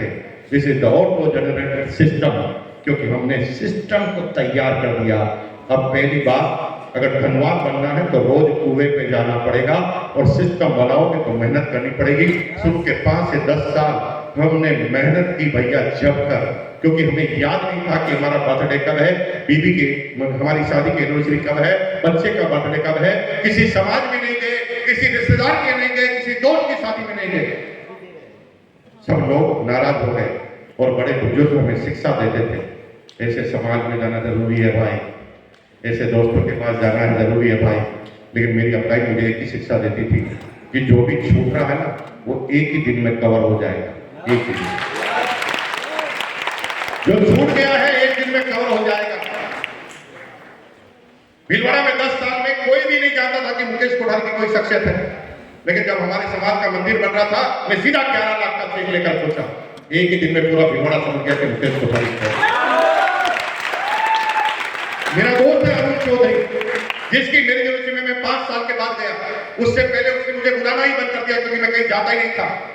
लेकिन मैंने पता लगा कि जब मैं बिना बुलाए चला गया, इस बार मैं 50,000 का गिफ्ट लेकर गया। मेरा दोस्त इतना खुश हुआ कि उसने सारे मेहमानों से मेरा परिचय कराया और मुझे इतनी बार गले लगाया, इतनी बार तो उसने अपनी बीवी को भी कभी नहीं लगाया। सब पूछेंगे आप कैसे हैं जब आपके पास पैसे हैं।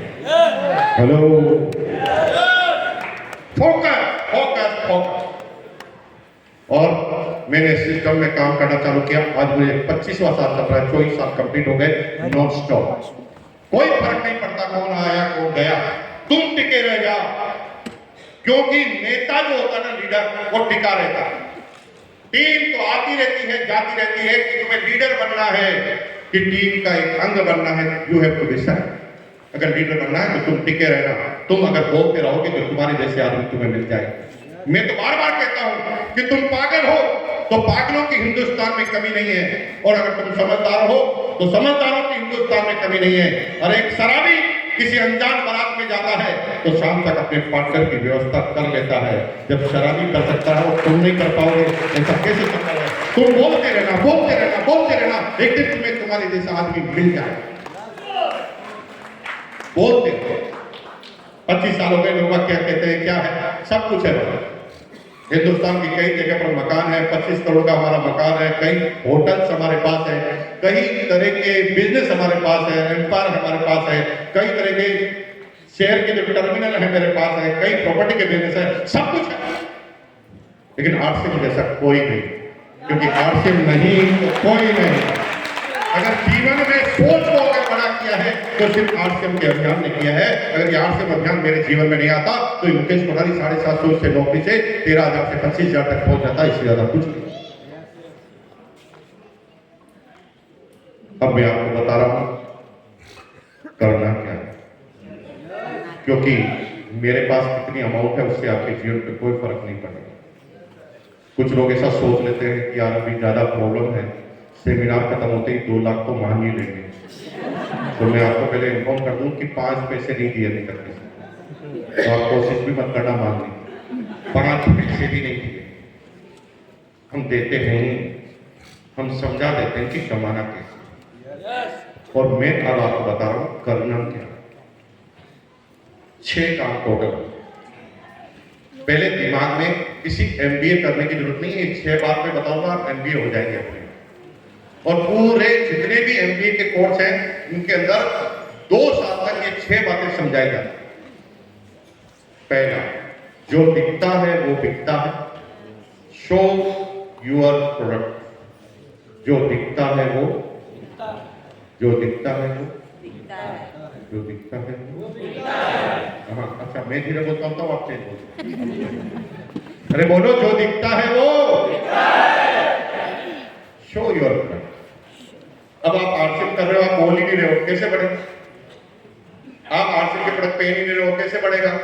आपके घर में आर्शिप के प्रोडक्ट दिख ही नहीं रहे तो कैसे बढ़ेगा? जो दिखता है वो बिकता है। तुम्हें एक भी आइटम बेचना नहीं आता फिर भी 50 किलो केले ले जाकर चौराहे पर खड़े हो जाओ, तुम्हें बेचना नहीं आता फिर भी बिक जाएंगे, क्योंकि जो दिखता है वो पहले दिखाओ, लगाओ डिस्प्ले वो दिखाओ कि मैंने आर्शिप चालू किया है। मीटिंग में जाने से पहले अच्छे कपड़े पहनो, धम धमा करते हुए अपने सामने से अपने पड़ोसी के सामने से निकल जाओ, उसे बताओ कि मेरे जीवन में कितना बड़ा परिवर्तन आ चुका है, क्योंकि जो दिखता है वो ज्यादा उसका बिकता है जो बोलता है। जो दिखता है वो बिकता है, ज्यादा उसका बिकता है। जैसे चाय की केटली लेकर खड़े हो जाओ तो जिसको चाय पीनी है वो आ जाएंगे, क्योंकि जो दिखता है वो बिकता है। लेकिन कुछ लोग ऐसे भी हो सकते हैं ना जिनको चाय पीनी है लेकिन नजर आपकी तरफ नहीं है, तो बोलना पड़ेगा चाय चाय चाय चाय चाय शानदार चाय शानदार चाय अदरक वाली चाय, तो वो इधर भी देख रहा होगा तो इधर देखने लग जाएगा। हेलो, इसलिए बोलना चालू करो श्रीमान, शर्माओ मत, दिखाओ, फिर बोलो तो सही। नहीं वो मना कर देगा तो पहले कौन सा हाँ है, मना ही तो किया हुआ है तो बोल तो सही उसको जाकर कि मैं आर्शिप कर रहा हूं और मेरे पास ये प्रोडक्ट है, मैं इस अभियान में हूं। जो दिखता है वो बिकता है, बिकता उसका है जो बोलता है, लेकिन बार बार उसका बिकता है जो सच बोलता है। अगर परमानेंट बेचना चाहते हो तो सच बोलना चालू करो। ये कंपनी आरसीएम से टाई अप आपका बार बार क्यों नहीं बिकता पता? क्योंकि तुम वन टाइम बेचना चाहते हो। बस इस महीने 5000 पीवी बन जाए, सामने वाले के प्रोडक्ट काम आए या ना आए भाड़ में जाए। अब जिसको मेन है उसको न्यूट्रिशन वुमेन दे दिया और उसके भी फायदे बता दिए, ये लेडीज के लिए है, लेडीज सुंदर होती है, वैसे तू खाएगा तो तू भी सुंदर हो जाएगा। अब उल्टा पुल्टा के ले दिया, बिक तो गया, लेकिन जब फायदा नहीं हुआ परमानेंट नहीं आया। एक टकला है उसको कहते हैं एक कंघी ले जा, बार बार सिर पे फेर, बाल आ जाएंगे। वो एक बार तो आपको बात मान लेगा, खरीद लेगा, लेकिन दूसरी बात आप उसकी गली में जाओगे तो आपको टकला कर। हेलो, जो दिखता है वो बिकता है, बिकता उसका है जो बोलता है, और बार बार उसका बिकता है जो ये 3 काम। अब चौथा काम, माहौल में रहना है, माहौल बनाना है और माहौल में लाना है। अगर आप लीडर बन गए तो 3 काम सीख जाएंगे, माहौल में रहना है, माहौल बनाना है और थर्ड माहौल में लाना। माहौल में रहना है, क्योंकि जैसे माहौल में हम रहते हैं वैसे विचार हमारे आते हैं। कितने लोग शमशान घाट गए हुए, आखड़ा की शमशान घाट गए? अच्छा, जब शमशान में आपके सामने अर्थी जल रही है, एक आदमी जल रहा है और आप उसके सामने ऐसे खड़े हैं, तो आपके मन में उस समय क्या विचार आते हैं? क्या यही सत्य है। आप विचार आते हैं, क्या बताऊं मैं बताऊं? क्या लाया था क्या लेकर क्या जाए? लेता है, एक दिन इसी मिट्टी में मिल जाए। जो करना है फटाफट कर, जीवन बहुत सा छोटा है, किसी का कोई भरोसा नहीं, कब तुझे इस यात्रा में यहाँ आना पड़े। ये विचार कब आए? जब तुम शमशान में गए। क्या ऐसे विचार भी आ रहे? जिस माहौल में जाएंगे वो विचार आएंगे। अगर आप खिलाड़ी हैं, क्रिकेट के मैच में जाएंगे तो विचार आएंगे, काश मैं भी तेंदुलकर जैसा खिलाड़ी होता। अगर आप नेतागिरी में हैं तो जब नेता की रैली में जाते हैं तो आपके मन में विचार आते हैं कि काश मैं भी एमएलए बन जाता। जहां जाओगे वैसे ही विचार आएंगे, और अगर विचार आएंगे तो ही आप सफल होंगे। इसलिए यहां पर जब भी आप आएंगे आरसीएम के फंक्शन में तो विचार आएंगे, और यार मैं भी कामयाब तो हो सकता।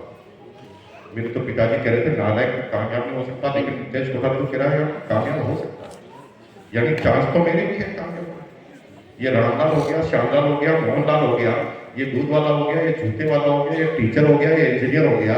जब ये सब हो सकते तो मैं क्यों नहीं हो जाऊंगा? मैं भी हो जाऊंगा। यहाँ आते हो तो कामयाबी के विचार आते हैं।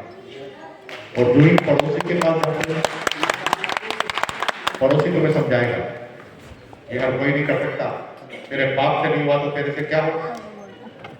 हेलो, जो बनना है वहां जाना, माहौल में रहना होगा।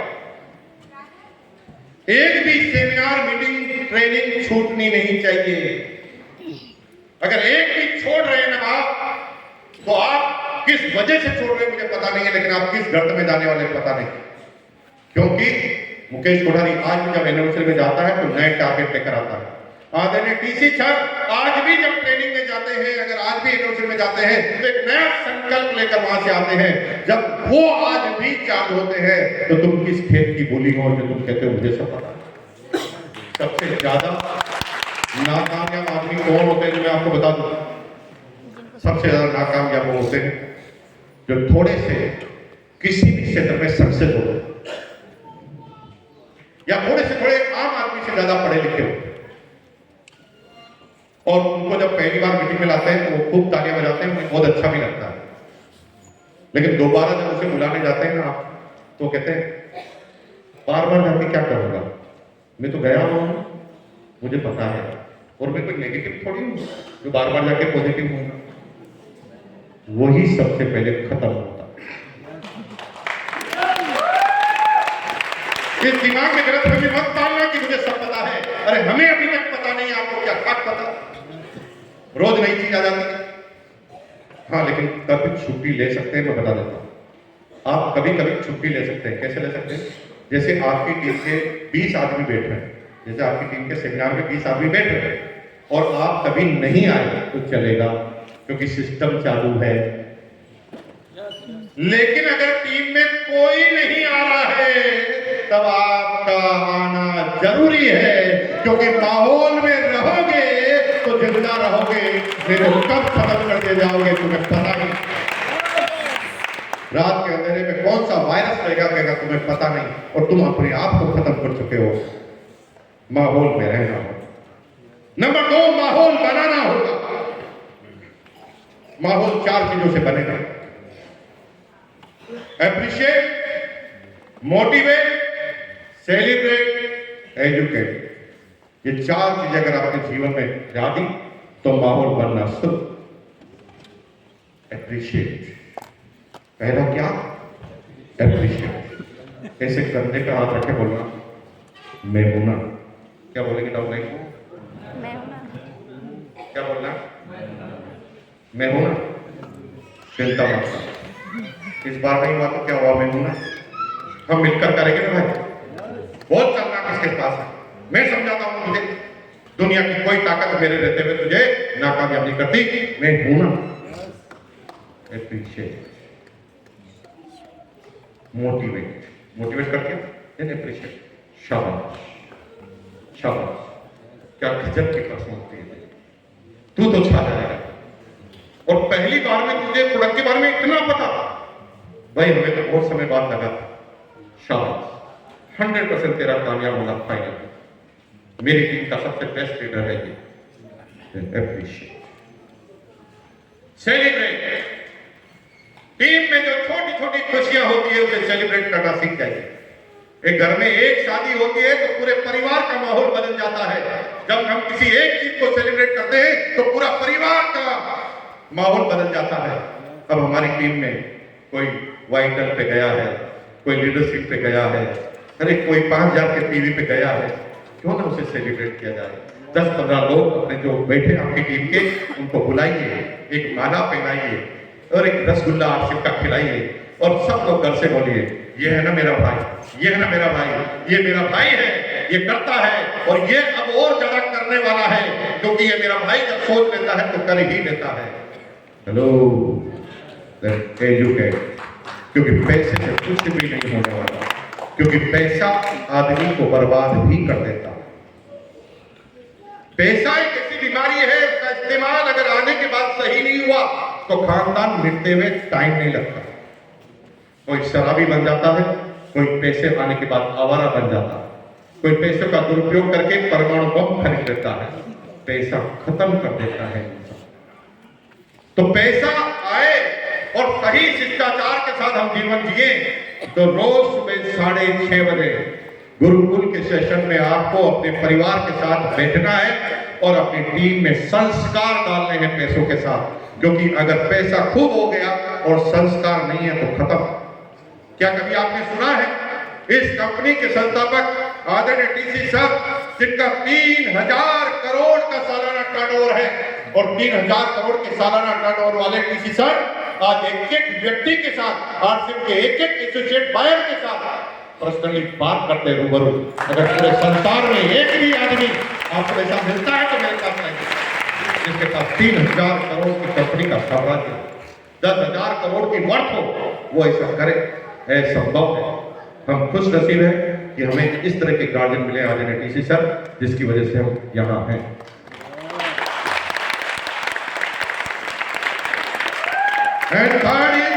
माहौल में लाना होगा। पहला क्या था? शो द दिखता है वो दिखता है। दूसरा ज्यादा किसका दिखता है? तीसरा क्या था? सच बोलना पड़ेगा। चौथा क्या था? माहौल में रहना है। पांचवा क्या था? माहौल बनाना। और छठा है माहौल में ले जाना। छठा क्या है? शब्दों से बात कम से कम करनी है, आंखों से ज्यादा दिखाना। अभी कल मेरी ट्रेन 5 घंटे लेट हो गई, तो आदरणीय राजेंद्र जी स्टेशन पर लेने आए। उन्होंने कहा कि ट्रेन इतनी लेट कैसे हो गई? तो मैंने कहा सर, बाराबंकी में एक बड़ा सा हाथी रेलवे ट्रैक पर आकर बैठ गया। हाथी की सूंड लगभग 70-80 फीट की थी और हाथी लगभग इस होल से डबल था और बहुत भयानक और खतरनाक हाथी।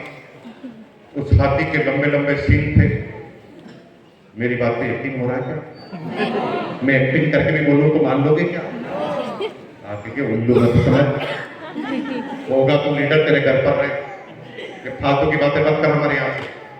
किसी किताब में नहीं पढ़ा, किसी पिताजी ने नहीं समझाया है, पूरी दुनिया में कभी नहीं सुना कि इतना बड़ा हाथी होता है।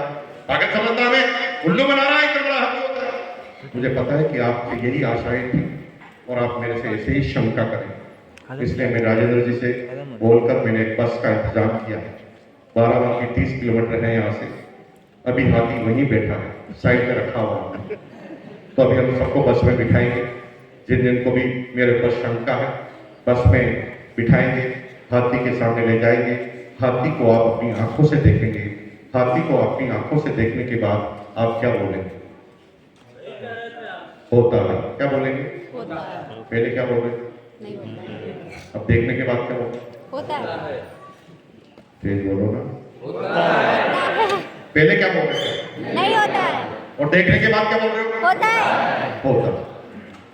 अब देखो, मैं बहसबाजी करता है, इतना बड़ा हाथी होता है, भगवान की कसम होता है, अमेरिका की कसम होता है, प्रधानमंत्री की कसम होता है, मानते क्या? एक सेकंड में कहा, जो ही देखा होता है, जो ही देखा क्या बोला आपने? तो आप घर पर जाकर अपनी बीवी को समझा सकते हो इतना बड़ा हाथी होता है? बीवी को कोई डर नहीं, इतना बड़ा हाथी होता है तो डार्लिंग तुम्हारी नाक को सुनेगी, पी के तो नहीं है। इतना बड़ा हाथी होता नहीं। डार्लिंग के साथ बहसबाजी नहीं करने का, मोटरसाइकिल स्टार्ट करने का, डार्लिंग को पीछे बिठाने का, हाथी के सामने ले जाने का, दिखाने का। देखने के बाद डार्लिंग बोलेगी होता है। क्या बोलेगी? होता है। डार्लिंग क्या बोलेगी? होता है। तो जो ही आपकी वाइफ कहे होता है तो वाइफ को कहना जाओ हमारे सारे सबको समझा के आओ। तो आपकी वाइफ फोन करे, भैया इतना बड़ा हाथी होता है। तो भैया कहेगा क्या? जी जी, तुम भी जीजाजी के साथ रहते रहते ऐसी बन गई, ऐसे कोई हाथी होता है?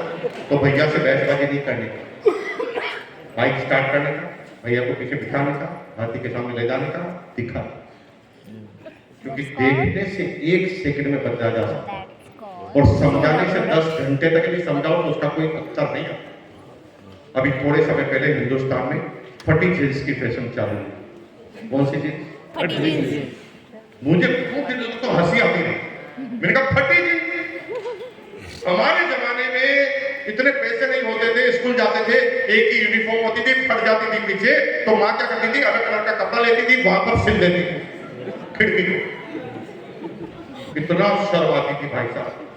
जहां पर फटा हुआ था हाथ हमेशा यूं रखते थे और बेग को जान कर घुमा देते थे ताकि देखते हैं क्या दिमाग में कचरा डाला कि जिससे पहले शर्म आती थी उससे ही गर्व हो गया। ये ट्रेंड चेंजर है और ये ट्रेंड चेंजर बहुत समझदार होते हैं। उनको पता है कि इनको चिल्ला कर कहेंगे फटी पहनो तो कोई नहीं पहनेगा, इसे दिखाना ही पड़ेगा। और उन्होंने क्या किया, ट्रेंड चेंजर। अगर प्रधानमंत्री बोलते तो कोई पहनता? जैसे प्रधानमंत्री बोलते भाई और बहनों हम नई फैशन चालू करने वाले हैं, फटी जींस की, सब लोग अपनी जींस फाड़ो। कोई फाड़ता क्या? Trend changer. ट्रेंड चेंजर क्या होते हैं? बड़े बड़े विद्वान लोग, उनको पता है कि ये उल्लू के पट्टे नहीं मानेंगे, कहने से नहीं मानेंगे, तो क्या करते हैं 10 सेलिब्रिटी 100 सेलिब्रिटी को खरीदते 10-10 करोड़ रुपए देते। दुनिया की 100 सेलिब्रिटी 10-10 करोड़ रुपए में दिया, 30-30 जींस की पैंट दे दी। और उन्होंने कहा कि सर ये 10 करोड़ आपको तब मिलेंगे जब 30 दिन तक ये जींस की पैंट अलग अलग कलर की पहनकर आप मार्केट में घूमेंगे, क्योंकि आपको लोग आदर्श मानते हैं और जिसको हम आदर्श मानते हैं उसकी हर चीज को हम आदर्श मानते हैं। हेलो तो वो बड़े बड़े सेलिब्रिटी आए, इधर आलिया भट्ट, इधर शाहरुख खान, इधर सलमान खान, सब फटी फटी पहनकर घूम रहे हैं। 3-4 दिन तक तो हमें लगा कि ये भागते भागते फट गई होगी, लेकिन वो पहनते जा रहा, रोज नए नए कलर की पहनता जा रहा। फिर हमें लगा हमारी तो पूरी है। फिर हमें लगता यार हम तो हीरो का, अभी हमें भी हीरो बनना है तो क्या करना पड़ेगा? तो आपके दोस्त ने कहा ऐसी फटी हुई नहीं चलेगी, तार तार वाली चलेगी। फिर फटी हुई जींस आने लगी। अब तो जिसकी जितनी बड़ी फटी हुई वो उतना ही बड़ा। अब तो फैशन क्या आई, चड्डी बनियान बता रहा है जींस की पैंट में कौन से कलर की पहन रखी। ए भाई क्या क्या कचरा डाल दिया तुम्हारे दिमाग में। जब ट्रेंड चेंजर ऐसी चीजें आपके दिमाग में डाल सकते हैं जिस पर आपको शर्म आती थी, वहीं पर आपको गर्व हो जाता है सिर्फ दिखाने की वजह से, तो तुम दिखाकर किसी व्यक्ति को कामयाब नहीं कर सकते क्या?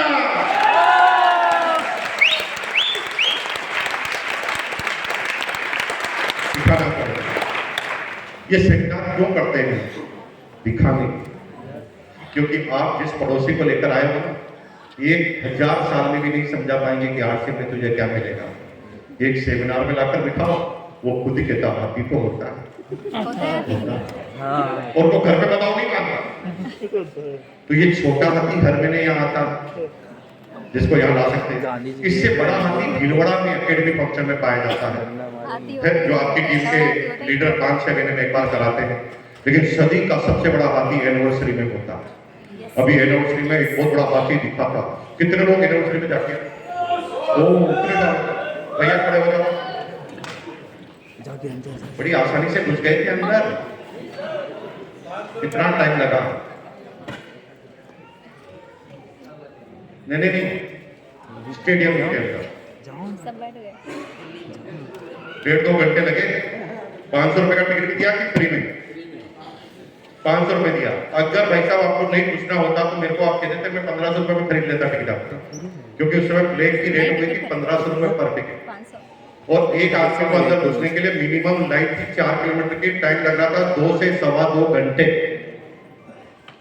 अब जिसको 2.25 घंटे लाइन में खड़े कर दो, उसे हाथी समझ में आ जाता कि नहीं आ जाता?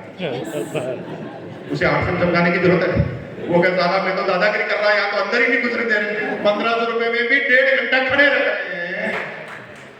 और एक बार जिसने देख किया उसे नेगेटिव नहीं किया जा सकता। ये मीटिंग, सेमिनार, ट्रेनिंग ये जरिया है, ये एक औजार है, ये एक इक्विपमेंट है जिसके जरिए जिन लोगों को आप बिल्कुल नहीं समझा पा रहे उनको आप लाकर दिखाकर समझा सकते हैं।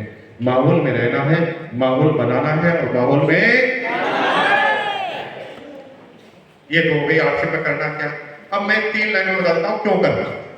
अभी कुछ लोग कह रहे हैं क्यों करना, नौकरी है ना, 70,000 रुपए सैलरी मिल रही है, 1.5 लाख रुपए सैलरी मिल रही है, कॉर्पोरेट में जॉब करता हूँ 2.5 लाख रुपए वहां पे मिल रहे हैं, सब कुछ जीवन में ठीक ही चल रहा है, और अगर आर्थिक नहीं करेंगे तो मर जाएंगे क्या? इसने कहा मर जाएंगे?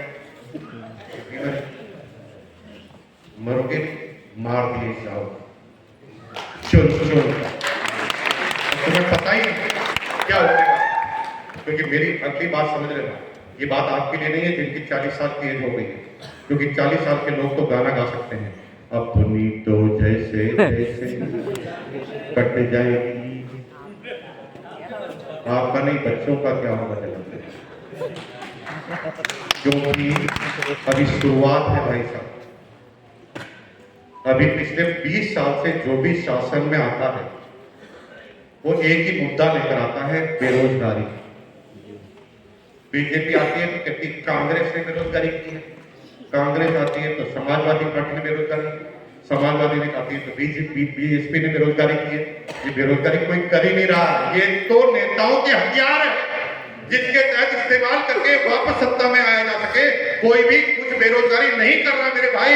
बेरोजगारी तो सिस्टम की बेरोजगारी है और ये सिस्टम की बेरोजगारी आती रहेगी, रुकेगी नहीं, क्योंकि पूरी दुनिया के साइंटिस्ट ऐसी मशीनों के आविष्कार में लगे पड़े हैं जिसमें इंसान की जरूरत ही ना हो। और जब इंसान की जरूरत ही ना हो तो बेरोजगार क्या भैंस हो? एक जेसीबी मशीन बना दी, 100 मजदूर बेरोजगार। एक प्रिंटिंग मशीन बना दी, हजारों पेंटर बेरोजगार। एक व्हाट्सएप बना दिया, एसटीडी पीसीओ जाते हुए नजर आ। कैशियर बेचारा अच्छा काम कर रहा था, अच्छी खासी पोस्ट थी, एटीएम मशीन बना दी, कैशियर गायब, गिरने की मशीन बना दी, ट्रेडर गायब, पासबुक प्रिंटिंग की मशीन बना दी, क्लर्क गायब। और अभी रुको तो सही, ये जो मैं नाम बता रहा हूं ये तो सिस्टम की बेरोजगारी है। सिस्टम चलता है प्रोग्राम से, प्रोग्राम चलता है कमांड से, यानी कंप्यूटर ने बेरोजगारी मचा दी। लेकिन फिर भी बड़े लोगों की बेरोजगारी नहीं हुई थी हिंदुस्तान में, क्योंकि बड़े लोगों को दिमाग लगाना पड़ता था और दिमाग से ही कंप्यूटर बनाया जाता था और दिमाग से ही कंप्यूटर काम करता था। लेकिन अब उल्टा हो गया है, अब एआई भी बना दिया गया है। एआई मतलब आर्टिफिशियल इंटेलिजेंस, हिंदी में सरल भाषा में आर्टिफिशियल दिमाग। अब साइंटिस्ट ने दिमाग भी बना दिया, यानी निर्णय लेने वाले भी कंप्यूटर। पहले तो कमांड ले रहे थे कंप्यूटर, अब निर्णय लेने वाले कंप्यूटर चुन चुन कर मारेगा। लेकिन तुम्हें कोई प्रॉब्लम नहीं, क्योंकि तुम्हारी एज तो 40 साल हो गई है, 10-20 साल प्रक्रिया में लगेंगे। तुम गाना गाओ, अपनी तो जैसे तैसे। गाओ ना, अरे गाओ ना, अरे मजा लेके गाओ। हाँ मेरे साथ गाओ, अपनी तो जैसे तैसे, अपनी तो जैसे कट जाएगी। आपका नहीं, मेरे बच्चों का क्या होगा जरा भैया। आपके नहीं, मेरे बच्चों का कर दिया है आपने, जला भी आ लिया। आपके बच्चों के बारे में बात कर रहे हैं, मेरे बच्चों का तो हो गया, आपके बच्चों की बात कर। अगले 15 सालों में हिंदुस्तान से 2 करोड़ ड्राइवर बेरोजगार होने वाले हैं, क्योंकि ड्राइवरलेस गाड़ियां आएगी नहीं, आ गई है, चुन चुन कर मारेगा। लेकिन अभी आपको चिंता करने की जरूरत नहीं, आपकी तो 40 साल हो गई। अपनी तो जैसे तैसे। कुछ लोग टीचर है, टीचर 25 साल बाद टीचर क्या होता है, नामो निशानी मिट जाए। द एआई रोबोटिक टीचर ने काम करना शुरू कर दिया है। एक रोबोट सारी क्लास, सारे सब्जेक्ट, सारी भाषाएं, और इतना जोरदार समझा सकता है कि कभी टीचर समझा ही नहीं सकता।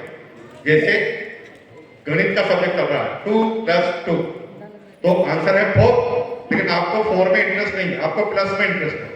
तो आपने प्लस क्या है तो प्लस वो बताने लग जाएगा। प्लस का आविष्कार कब हुआ वो भी बताने लग जाएगा। प्लस सबसे पहले दुनिया में किसने लिखा था वो भी बताने लग जाएगा। वो प्लस से हिस्ट्री में चला जाएगा। यानी शिक्षा का पैटर्न ही बदल जाएगा पूरा का पूरा।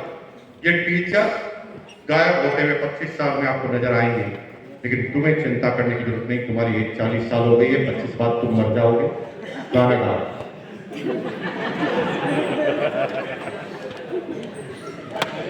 अगर आप सोच रहे हैं किराने की दुकान लगाने के, अरे भाई किराने वालों को तो सबसे पहले मारा जाएगा। जो बड़े तंत्र आ रहे हैं उसके अंदर अभी आपने देखा कि रिलायंस स्मार्ट आ रहा है, अभी गांव में लगना चालू हो गया। अगली परियोजना क्या पता, गांव में गली के अंदर जो सबसे बड़ा रिटेलर है उसको भी एक्वायर किया जाएगा।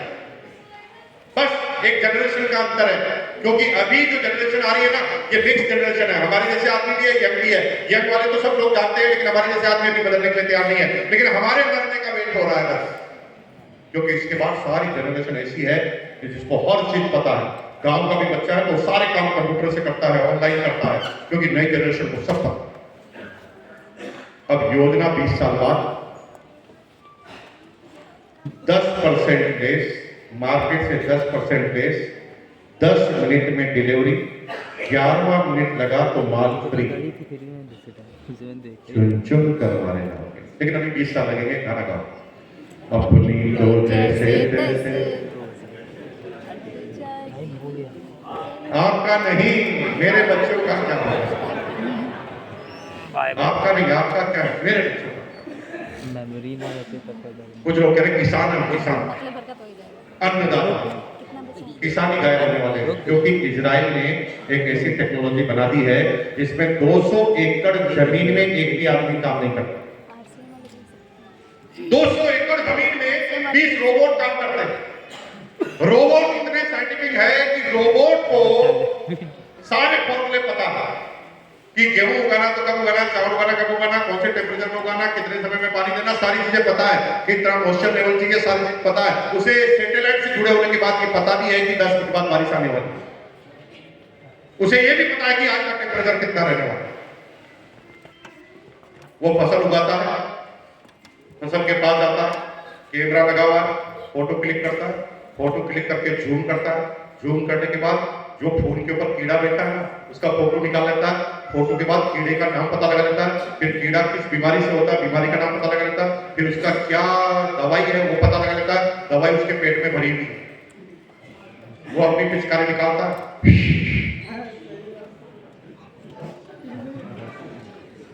पकता है तो काट लेता है, काट कर पैक कर देता है, पैक करके डिस्पैच कर देता है। लेकिन 25 साल लगेंगे गाना गाओ। अपनी तो जैसे तैसे